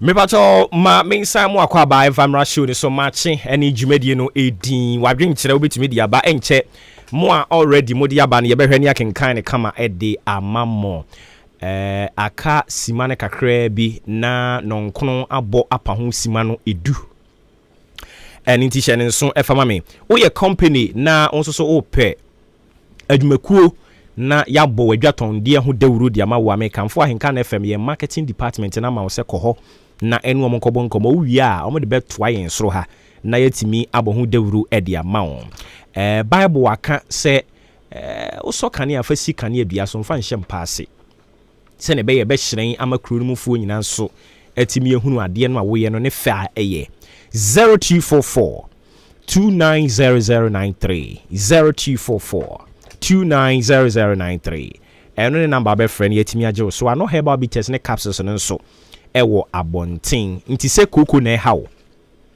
usisi ya we ya enam nyareye ahodo bie waye mmere wo mpam ana akono a ewo se wunyama wukunu wo yere ekọ wanumu atu a wuntumi enidi wakoma wanya wo hawo bi wo ho ana okwa afikyira obi ate wo nka bema adwapade no fon wa mu ani anko ho ebe keteketekete ama asem ato mekamfo ano herbal bitters ne capsules no ena ede amount EKS Mim Drug Store ono no ewo achim odan Old Town Zango ubehunu yen ewo ho achim odan Old Town Zango ubehunu yen ana baby bia yeto abibiduro pikan no okwa ano herbal bitters ne capsules no won sabetumi aka bisan se eno so eye abibiduro pikan ayedi edi juma 0541 210 227 0541 210 227 eno ne number be friend na yetumi agye so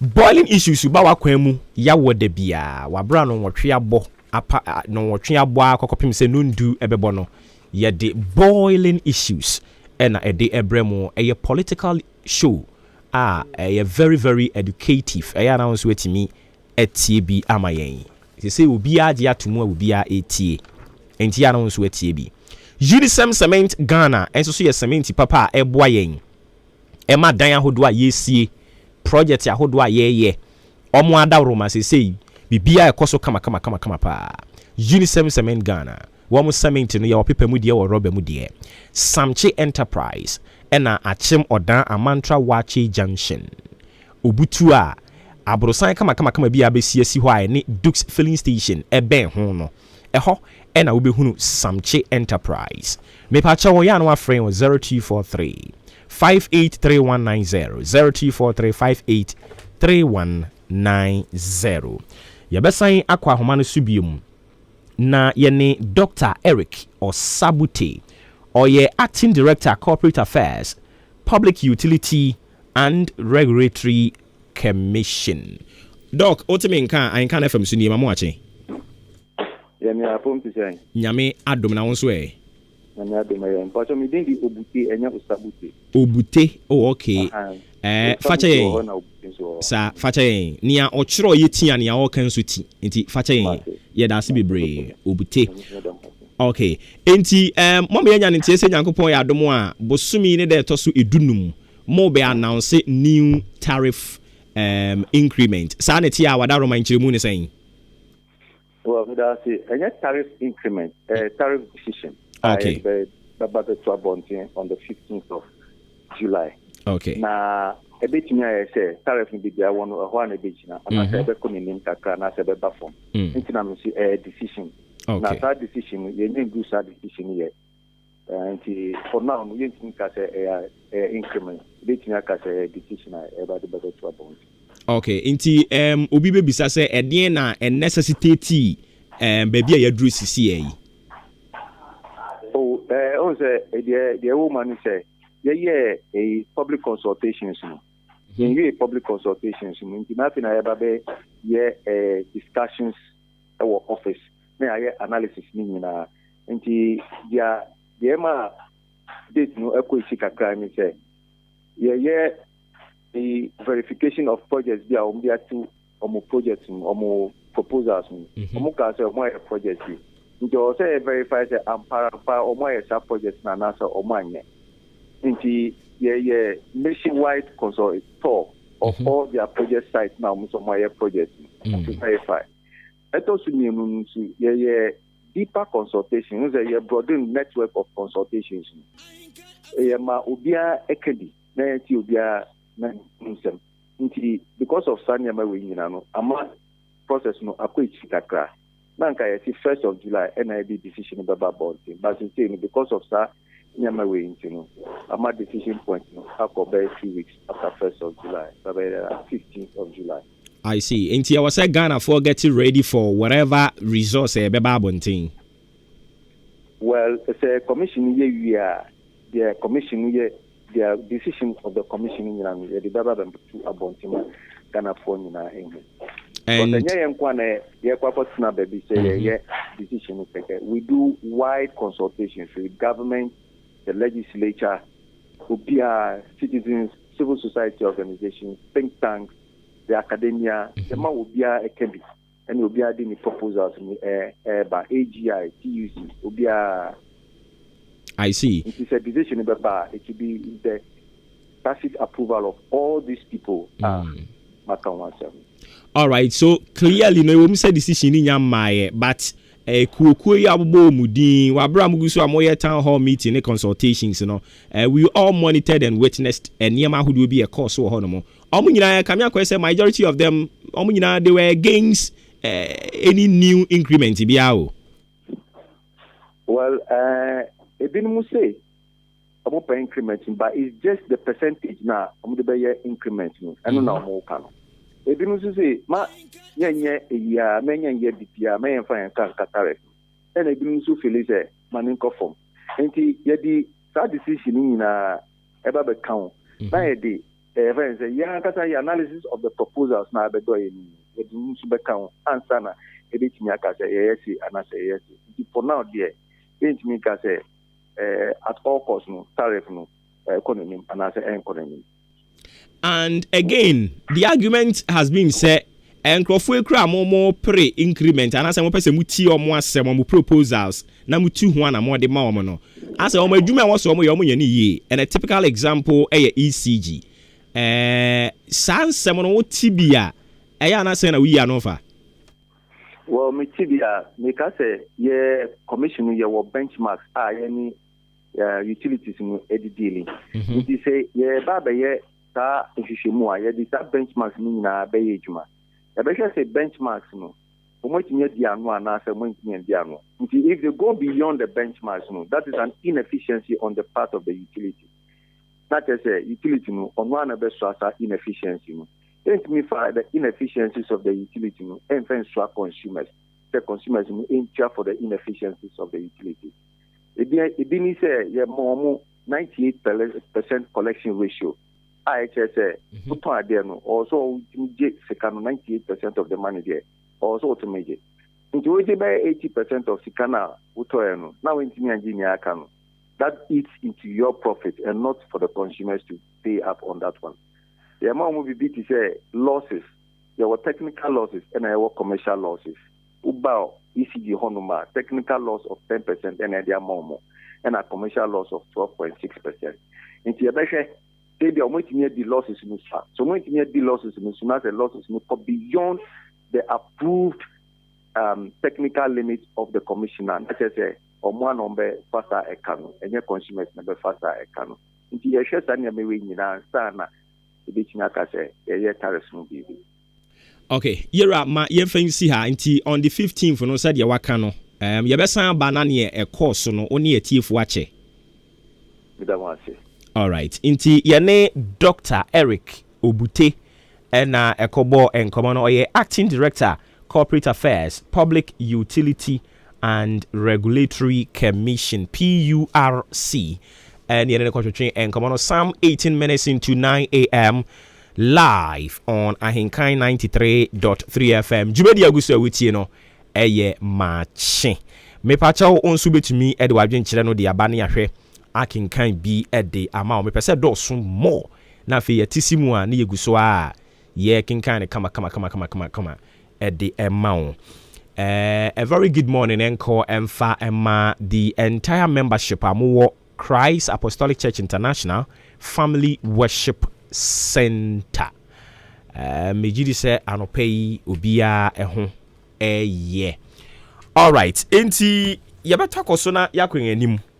Yabakwe animu a memfa messages ni bi intwam na fe yentwa so bosheba Mr. Goso Zango ena odi free aba no say patriotic voices or say no propaganda about IMF will change Ghanaians' mind to vote for NDC. Or say because the whole world is in crisis and Ghana is not the only country that is going to IMF. So the NDC party should keep quiet and suffer. Also regards to Stephen in team. NPP National Chairman Hopeful and lawyer Justin Frimpong Kodia, NPP National Secretary Hopeful. Dr. Down Blue and so Eddie B. Abanocha said the government inherited an economy with debt to GDP ratio of around 60% fast forward. After creating so many moribund institutions as a conduit to siphoning state funds, coupled with arrogance and insubordination, the NPP government has moved us from 60% debt to GDP ratio figure to around 85%, an unsustainable debt level which is very sad but could have been avoided. The next NDC government will never go by this unpleasant example. Incompetent government at its peak. Dr. Down Blue says so. Haley Selassie also said patriotic voices go us. So NDC, or say if NDC party thinks NPP government going to IMF will give them opportunity to win 2024 elections, then they are playing with fire, because NPP party is ever ready to break the 8 and what the hashtag the Abba. Mame kwa homane so namine the Honorable Alexander Akwesi Akwa Achimoda Emrasi Bedwani Ekwatwetwen komo. Honorable Timin Kano pay mamu achi. Mejo sumene. Wadaro mampo makode. Onya medo so le honye. Ye de radia say. So at long last Ghana ye call IMF. Edian ena ema decision NPP munya kukudru teki ye. Yo me fanja kase ma wetie for ne atehye wachim da.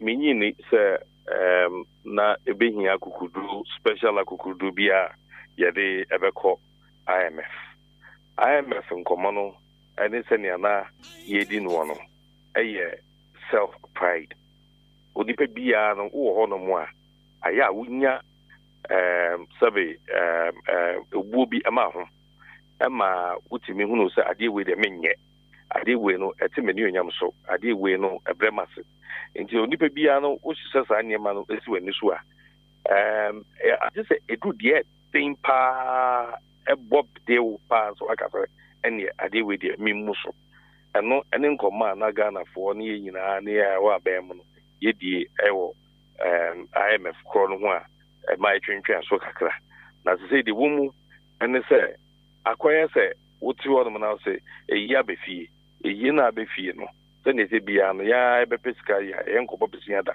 enso watwen a wo mom diska beba na ye nyina ebeboa no de ayi no emba ebiri nso aso a wo se yi no ye wo se ne enkobo besia da Ghana IMF ye kono echire mu abetumi achire mu to bia ati ase no na ye pese ye de ye ho ye mpese ebedu pempen so bia ase ne ye ya pe ne edibeka akọ abrofo no ho ya ye se behwe ho ne ye bra ne abo na enyema atutu ye ni ade nchi no na wo se afi yekọ hwe na yetimi ebu oman no na yegina pempen so a ebetimi hunu se afi de ya de ho.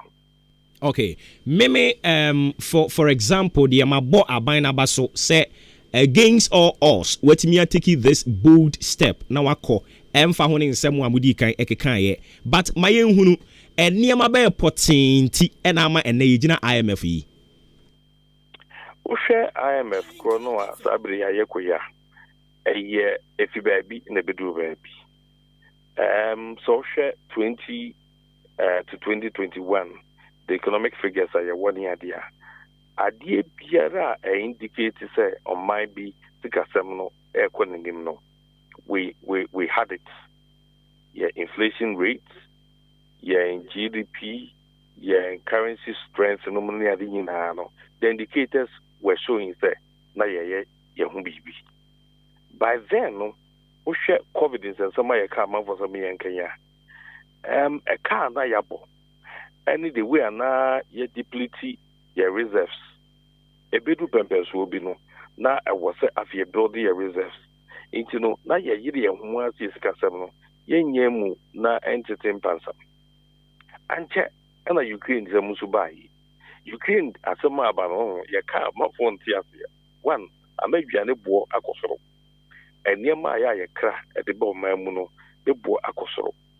And Crofua, or Musika, accommodate to me, yeah, bonds, international market, and Jessica, na yet midi yampuntu juma, the Gia to a kaka, the Tiani, I don't know, Womunino, Womu, Escasano, acosoro. Look, America, my increase on interest rates. It is all the Ghana, any America, as a Tumwa. So we will see cannot also invest there. Or the Bacoin, or the Baco America. 18 Kasabe, American interest rates, American Yesica, to interest rates, a war from near the Antiomoba Ghana, a beton bonds, my na, or Munimuscaniarina, and all of them have moved their investments to some of these bigger countries who are all under the pressure of this COVID and the Ukraine war. Well, let's watch international news. BBC, CNN, and OBS, how COVID, and they COVID put say because I recover Kakrefim. They say Ukraine and Russia war. I never knew these two countries were that important until Sa Omontokoya were more editors. And you know, Yaji and yet. Say one more and Kaibisu actually woman near Coco GB na yetimi ede aso yemfe na yetimi abo mahano womu ekura no ho achrom na enne no womu so gisika efi bebia ye bobesia efi ni ade no a ene na wo sei na eko IMF officials aka say dipa anase amanya abomo so say womu epemu an omodoso enu ntino say o bebia brantem na yetimi hwemo ho asamonka sabere no say na ye pese ye kopes ke bi ba na the amount for ka best is California dia ye di bika koye but ye di kan dwe man ho ye be hia so on mine no ye be gina gina pay bia isika 7 no yanka se be ho bra enti no ye twa enhwe no na o se ye de ho ma wo na omoboa yen na ye ti mi etutu ye ho ka na fe ye ti mi hwe ni mu eko.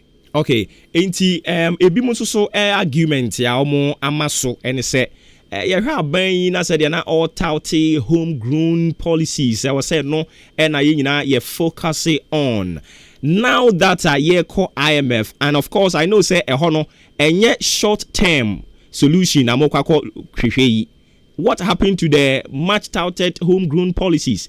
A long term solution. Oh, so homegrown policies, no, dear. Wouldn't say the Dika Empire, and the most into my levy and Eddie Hojimu. But Sabi, Nipatu Duanwa, Ampnes war, and in Nipatu Duanwa, 1 year, a woman permanent Yajumano. 1 more, and then you have made in Kunim. And in the era, Haruna, acquired to me a cassette, Yamo and this for about Omama 11, Anyajuma. Hanyajuma is 7 years and years, MF. And some more of the between and it's a share with the Bamano. Yanka say MPP for Nkwa, and as any for Nkwa, a Ghana, she said on the Bamayan.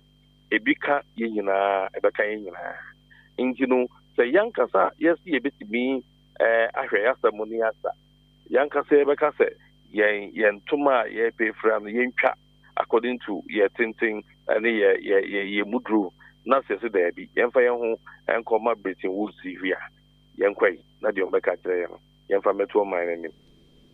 I see. And then again, may sign so kasa about IMF the mostly now among sheda and so short term policies be so honomo intino definitely now say long term. CCA so I say the current situation Ghana for be reno they are grappling. Obviously, say no share system the situation that we have between now and the month ahead. Ebi a bit me asano aye ho bibi but beyond that ye ho bechere ye anunti na ye hwese ye kakana wona ye boa no ne de abo oman no ho bra IMF no mra mehwe nkuntamu so mo nche kwan mfaso a omo so emo abode beboa no omo mfa mo aye ye no mu a ye adwumayefo tabe business fo a ye adwuma no yade me the loans na ye adwuma kwasi akwa me ko bank na ya ma me loan esa se menya bibi ediesi ho efene se ediesi awa na loan na me je so minje emfa me twa manu meje ye bi adwuma na adwuma no a tua loan ka na adwuma ni tua loan ka no masan fa ni pa adwuma masan so ye adwuma de boa me produce bibi de boa enti na enye hu kese sa but at the end of the day no it takes away our pride nipa ye fo se yankasa no ebetimi aso ye brand yabo. Decision we are taking, do you see say ma commit political suicide? Well, it depends on how we handle it. It depends on how we handle it because sabe and you be near the politics meaning is just politics until you can say yanko IMF me and perifo me medin komo and perifo matro manase and perifo no mo church me nema mu nyina no e ma ye hu say a group and person be we see hu say yanka se beti ba boy ho bra sabe Ahenkan IMF there it's an easy way to go uko ya pe it's very easy makoje mwano no abana de be ho o man no ya to aba ya to ma wa uko pressure be any so near it but we wanted to bear the pressure and to get to a point where yanka se beti yanka say oh every way you know do bia see yanko and so yet me so ye hu ama ya bra no ya bo ama yanko IMF. It would have been a national pride. You know, politically there, I'm sure say it depends on how we handle it. Until obe accepting so say as a kwan am fa so am manage economy na no so anko yie bonds and am issue to so mo anhunu bibi papa bia in court o sa na bi mo ka am fa anye eno na am ya bedru ba bia ya dru ya sa argument no so or reaction to it anything. My reaction by saying so let's go back to our tax to GDP. Nipa hin na wo man mo mutua etwo. Nipa hin na wo mu contribute to the state management.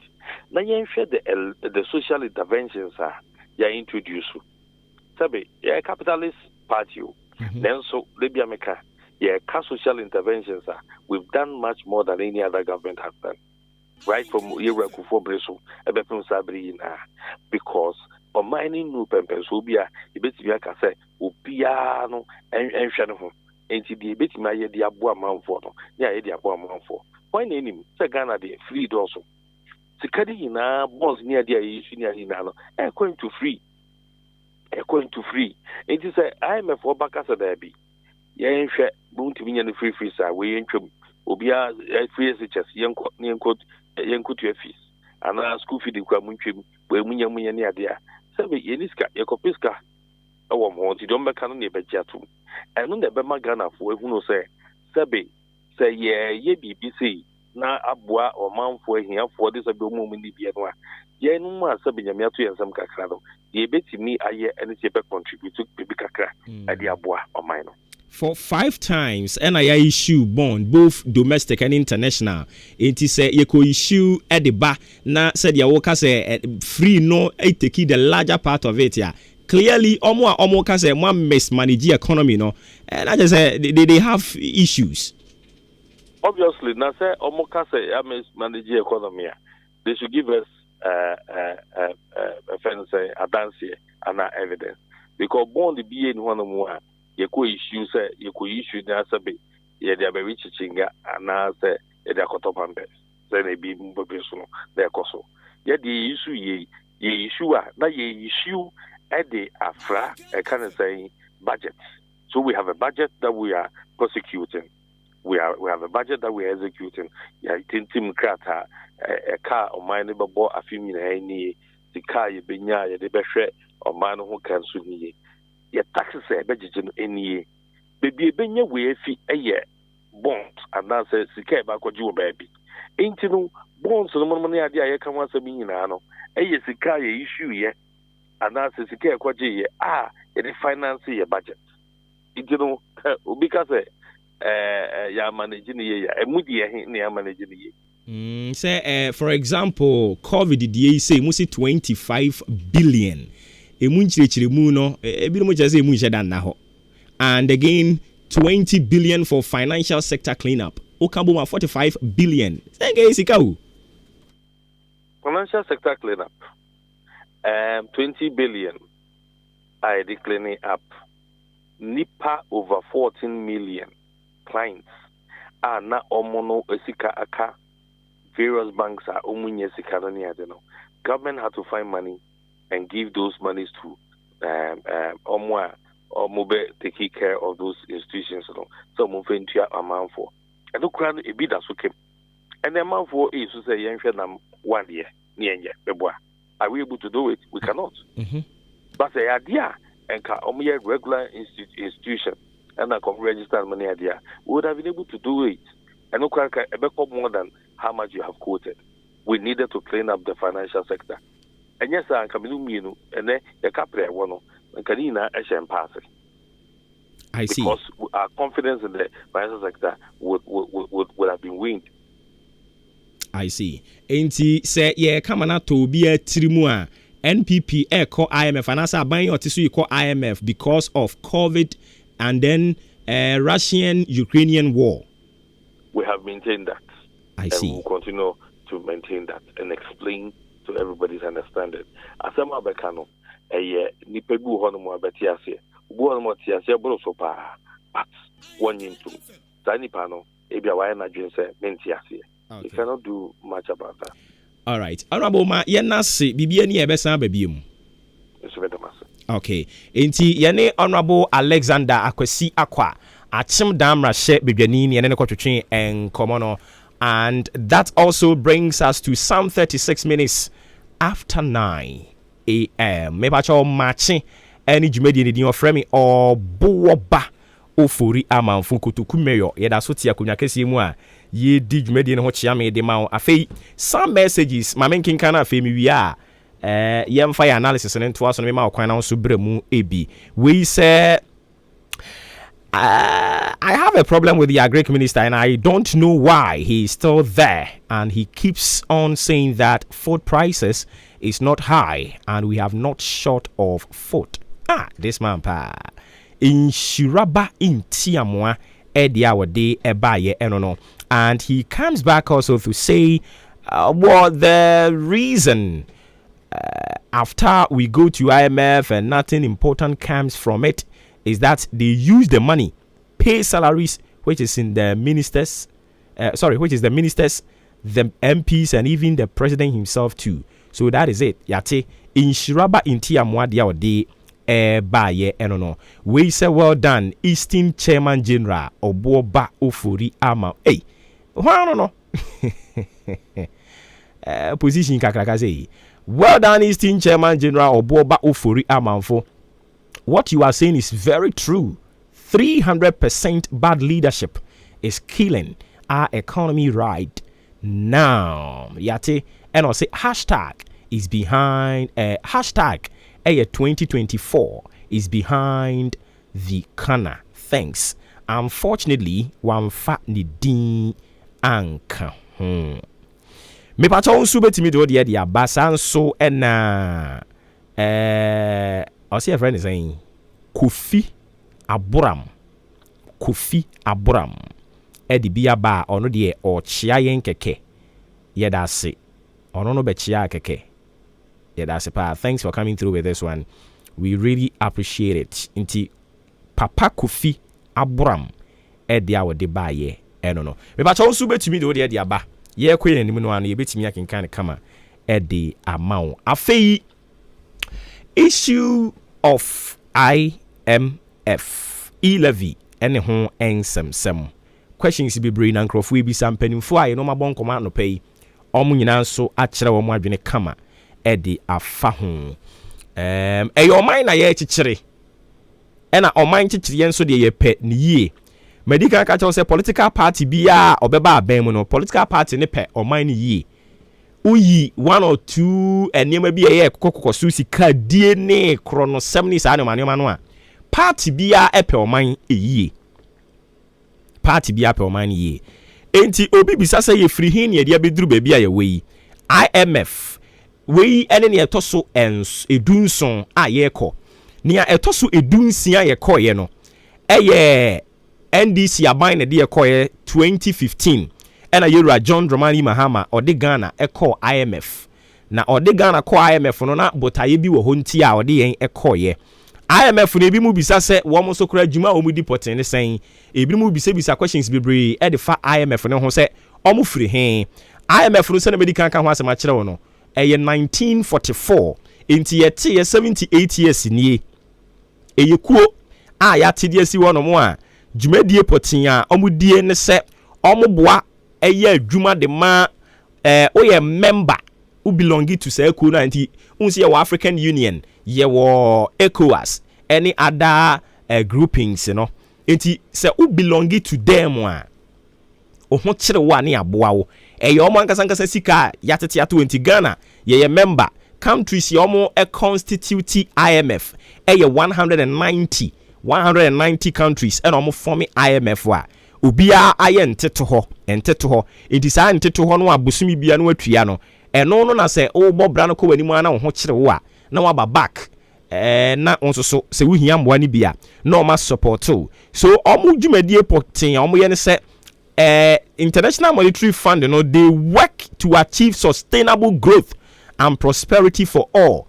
Sustainable growth and prosperity for all. Inti omo be support you sikasemu any policies ye beboa onoma saying a promote financial stability and afi monetary cooperation ni nyina adwuma poten omo hwe edie na Ghana obi bisa se kwa yakọ ho sisi ye haw ne saying yenyi politics no a ene na mo nchen ni nyina fansi nchen minimsa politics wo me den ya politicians and DCMPP they will do their usual politicking but botaye poten ya de ko ho no ene saying ena no na opanin pa wo no ena IMF oda no betro ye se no krese Ghana ba omo ho Ghana ba omo ho no Ghana ba se omo na yen restore yen macroeconomics stability na eka ye de yen debt sustainability no and also yen hwese ye betimi atua na yen san promote inclusive and sustainable growth enti omo chese we no nyina no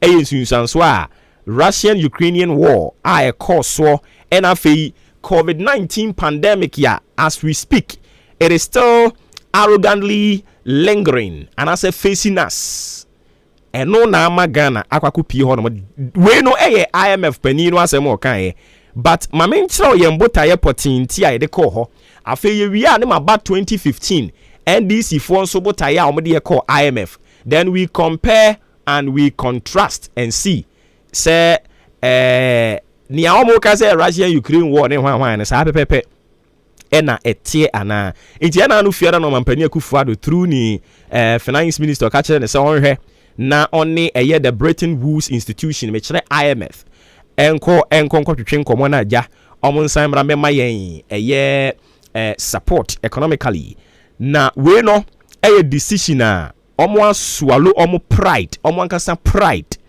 omo swallow omo ankasa omo pride insam ahoro omo kekan ye no omo ankasa fie gu hasan tam amene na omo chese omo hiamwa ba bia yaduro ne de the economy is in distress inti we need someone to salvage in distress Ghanaian economy no na eno no mampani akufuado anhwe the politics in it or see yet moma yenko yen swallow yen pride na yen konkoje moa enti yambota ya amya kopi IMF ya no nia MPP fo ne ka che oni nyina omoboa me say the MPP fo ne ka che oni nyina omoboa enia makmako 9 botaye makmako 19 ye gina IMF ya one poor economic management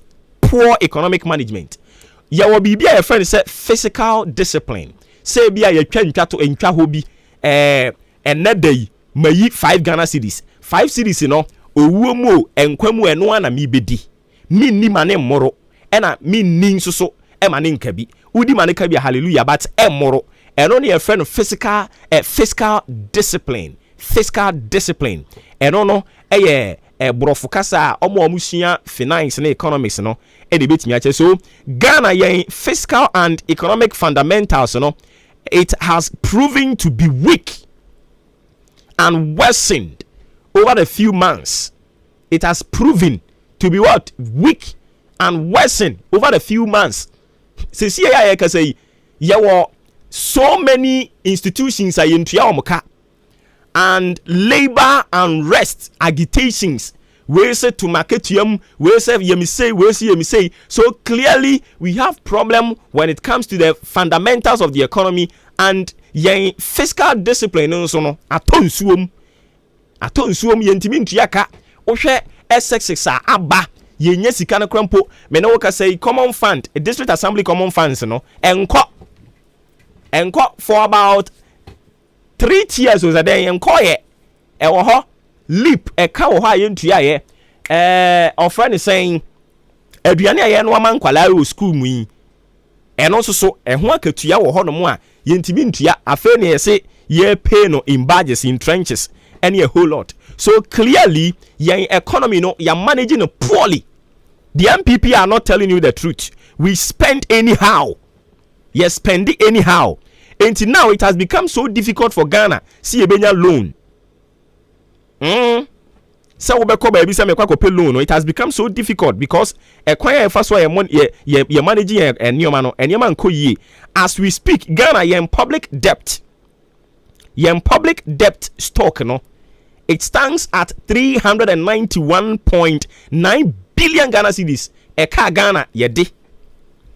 And clearly you see say we have issue with your debt management. Your problem wo ho. Akona nimu pa. And this 391.9 billion Ghana cedis, you know, or the core a year debt to GDP ratio no. Akwa kujina 78%. So clearly we have problem over there. And obaye maimu hanswa yen city no is not performing quite well. Ghana city no bre because of poor economic management. Fundamentals ni weak and into exchange rate you know as posi urabawumia NMPP force clearly you could see say nyama nkoyi and now no crampo there ye compare African countries you know currencies you know we be Ghana ye city no kokoda enti no one obi abisa say the internet MPP call IMF wa catch them say a poor economic management and ye baako ye disika ni nyafunyafunyafu ye disika ne basa anyhow e ka ye de e gina nimu chireben ye ntimi ntua. Then another one a poor credit from international markets. And I'm a subam born in a sunny air to tree and yoma basa wa hantino baby ebe ko biase ekope bosia no mo mayen ya issue bonds mako 5 it is say ya kwa apem it ye ko ba bi say ya kwa kope bosia o say no enya dia baby egina ye encourage position no economically no say ye be borrow yen sika pa de almost say there be adding because rating agencies you know now almost give you a strong endorsement of a Ghana your economy ni say any man shada nko yesa eno no na ama sisi ya international market see ekope bosia aye den so omo aya no mo bebo ye bosia no as we speak they don't have trust in Ghana's managers or managing economy so poor credit from international markets one factor in na me eko. And of course, you can't do away with the global issues. The pandemic that is lingering. You can't do away with COVID-19 pandemic, you know, any Russian-Ukrainian war. Of course. So I'm okay because Russian-Ukrainian war no affecting a economy. And into number one, the NTNP for a poor economic management. 2, a poor credit from international markets. And I'm a dimbone ayaje. And a global issues COVID-19 one Russian-Ukrainian war and also another one as we speak you know coronavirus you know any enema hodwa de ba ye no ama economy wi ase nyina esi trasia egusua ebre na ohwe nioma na yenya di free Russia ho no mo yenya gas fi ho oil ni agricultural raw materials ani yenya di free ho de ba no say ye na mo ntokwa ni nti no ama Russia ni Ukraine omo supply no akofem omo ni adaje omo de ko supply de kra omo ko den ama enya effect on African continent ya Ghana. It is not an exception because we don't live in isolation inti and then the final one ama ye ko IMF structure of the economy. Your economy no say Ghana your economy ni a small open economy diverse wasn't a diverse way but yen ha no diverse enough as one way no baby sika di free no Oba Ghana hanomwa, the number of people omutia etwo and also ohwe a population of 30.8 million. Na ohwe nipa omutia etwo. They are little about, the last time I checked was 2 point something million. A chile na be hu sempeni for say a mua pejaba be through 4 million. It is a nipa 30.8. Now out of it, a nipa 4 million penny etua to us. So clearly we have problem. Ebano revenue mobilization into the structure of the economy, no, and only another factor. And then again, a bit more raise issue say a dibentina yen raw materials bit say gold, cocoa, and in your mahood yenya na yaswan sa near the kwama on it. Other than yen refine bi wa hanomo. And also see another major problem I contribute baby a jine. Ya can say tema oil refinery and penny for mu invest mo ma dwen koho.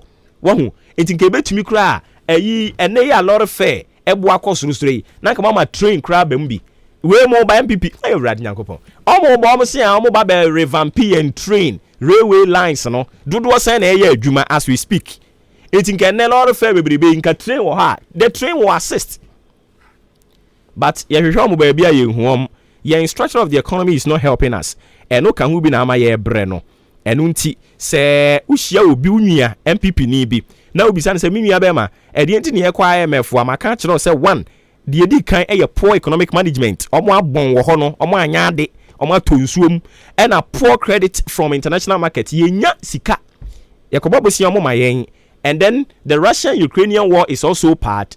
And then again, COVID-19, you can't do away with it. And then the final one, structure of the economy or Ghana had mono. Say ya structure no. Ye bibia raw state near the kwama on it. Ye refine wa ha, ye nani ni wa ha, ye swaya near the co. Eno na ama ye breno. Afe mami emra me wi NDC. In 2015, why NDC so a call IMF? Omo call ye one because now omo person omo restore debt sustainability. Into omo nyina omo ntimi ntuyaka. Almost so this was ntimi raise revenue crampo emfa ntuyaka kokwasa sa no de hono a eno achi omo call hono because NDC for no now omo person omo strengthen a monetary policy almost so fiscal discipline no more problem wo ho and then again a banking sector clean up e ho so na omo problem no yes so omo be continue ma miensa omo call ye no na IMF e put ye into a 3 parts into 3 part programs. Program 1, 2, 3. And almost share ya group into said the just to restore the debt sustainability and year one to strengthen our monetary policy. And then the final one clean up our banking system and in Yamaho miensa call IMF no a course so ewo. The question I be sana media sinwa bemune say is it the case medical crab be something for you? Say ye kono mo kire yen omo de yen fa ne say ye kra ne yen ya dwen no ebia ye ntimi fa solve problem a omo be solve problem na ma yen problem na omo solve de ma yen no enti ye ntimi enhwe solution no omo ne solve ye no na yen so ye ntimi fa solve yen ankasa ye de ana with or without them ye betimi aka say yet ye betimi make progress ye how ne say erade hu ye mobo 60 something years na de bia IMF and ye dia shimfree emwa yen empanimfo a mo na mo steer the affairs no mo nka no kremfa nkyere timamufo no ene okọ IMF omo page na wo hwe nsem a Ghana fo e ka wo ha eya wereho mo mi nka no kremfa nkyere yen ho but nonetheless thanks to the president, thanks to the government of the day say emfa ho ne politics ya na wom yet omo timi akose e wo se e ko redeem yen economy no. Fellow citizens, I ask you to be citizens, not spectators, citizens, not subjects, responsible citizens, building your communities and our nation. Let us work until the work is done. Indeed, this is the time I was also monitor Tony so na jumedia hodo aka no so emre wa fei and also tie bie no ye numbers ye didi dwumanie 0201944485 and 0554820910 sa numbers yi and ye didi dwuman to betimi asave ato phone so abri bi abete se bramu bi no na wonso so watumi abamu bi first caller on the line too bad when timi anyina so wonso betumi aba na afi yakọ yen enim me ba cho udini bi akase free. Good morning. Yes sir. Me ka se fi atmo dan kwanta ben. Eja ben yin o. Echo line so. Me ba cho yitie wo adaroma. Yeah, me ba cho me se ma me kan se almost IMF yo yate na ife yi live no betuma na se enu do mu ntwam. And then me question be say bibisa no. I see. Ye be bisa mpanim for ma why? Mate. Yeah, that's it. Me ba cho udini be akase free. Hello. Hello. Me ba cho yintie udini be akase free. But because we are talking about Abraham. Me ba cho bonita o mai. I'm just I'm from Korea. Emma Katamon wins no one do know what to you. Yo, yate, yadasi bebre, ono so ne de eno no. Onso so, wadwene ye wo saying, me pacho me ente wonka. Udini be bi akase free wadaroma. Hello. Hello. Sani ahoma no so aye hye no wo ba na waboni toto amaye why? Mate. Me pacho udin. Me de anati, akase free order. Me pacho intio. Say our question de man Michiani of a telephone and say if you had the issue on the ground the IMF they did chance the Nyamia say IMF MP4 from our accepting but Moma who say see a baby on my economy do the depression economy the BR say and Moma metran ready to justify say IMF no more different from NDC IMF. I say it's more than I am fan Bible entire abanachi not the all conditionalities so that Yamayan Nayetini and yet Saraka the best economy Momo Mametra radio and Catten Yomo IMF no more better than NDC for okay yate yeah that's see be brave me pacho din be akase free Memo achonia majo so median de akase free achimoda mpacho intio onia Yambo energy mapawo ye. Yeah, that's it. Na justification and the defense ye defend the hono. Minjim to say beboa. The president himself should come and save fellow Ghanaians to be the Ghanaians because we be more. Upon all that he said in 2018, Nelson Deno, ye kokono moa. No bibi say you love ye became.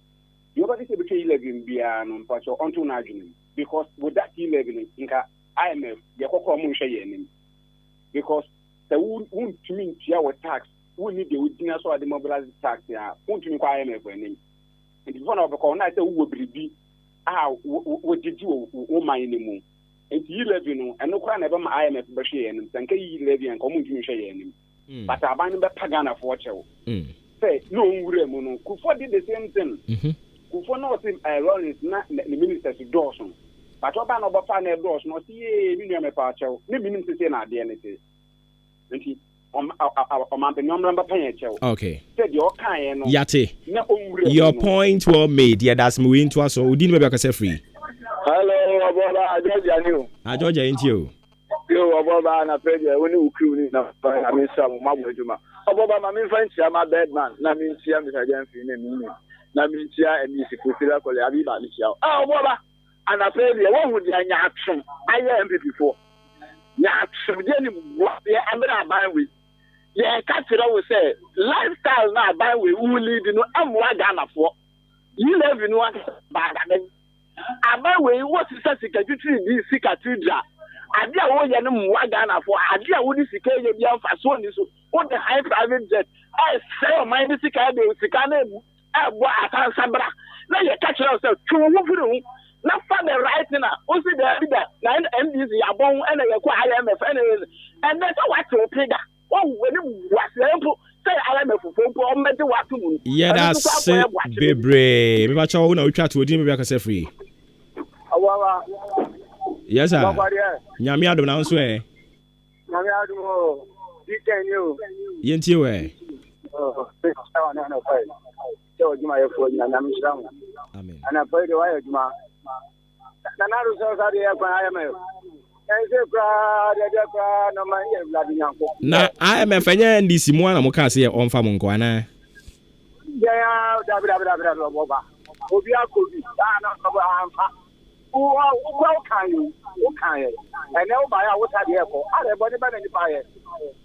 Na me ba o ye ndisi ni ana o ye o belong to party ben. Oh, okay. Yeah. Mate, me da si bebre. All right. Finally, Udin when Timmy nyina so. Charlie Yanko.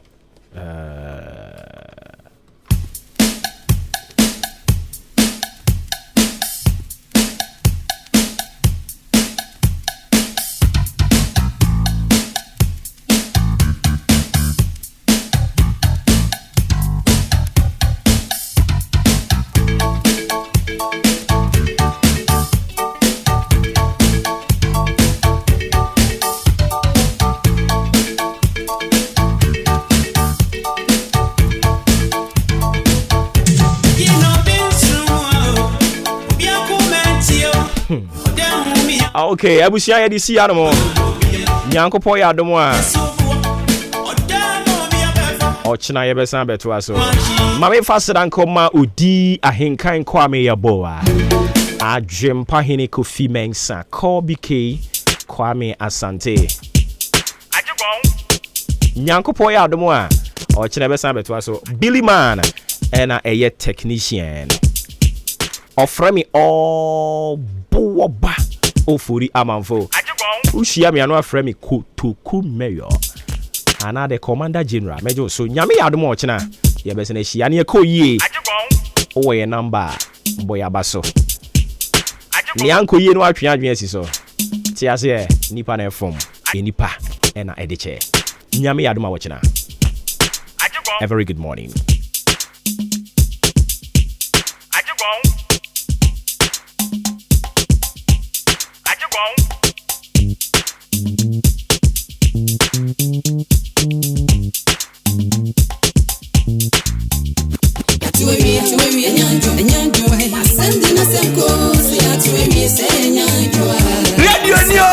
Radio papa.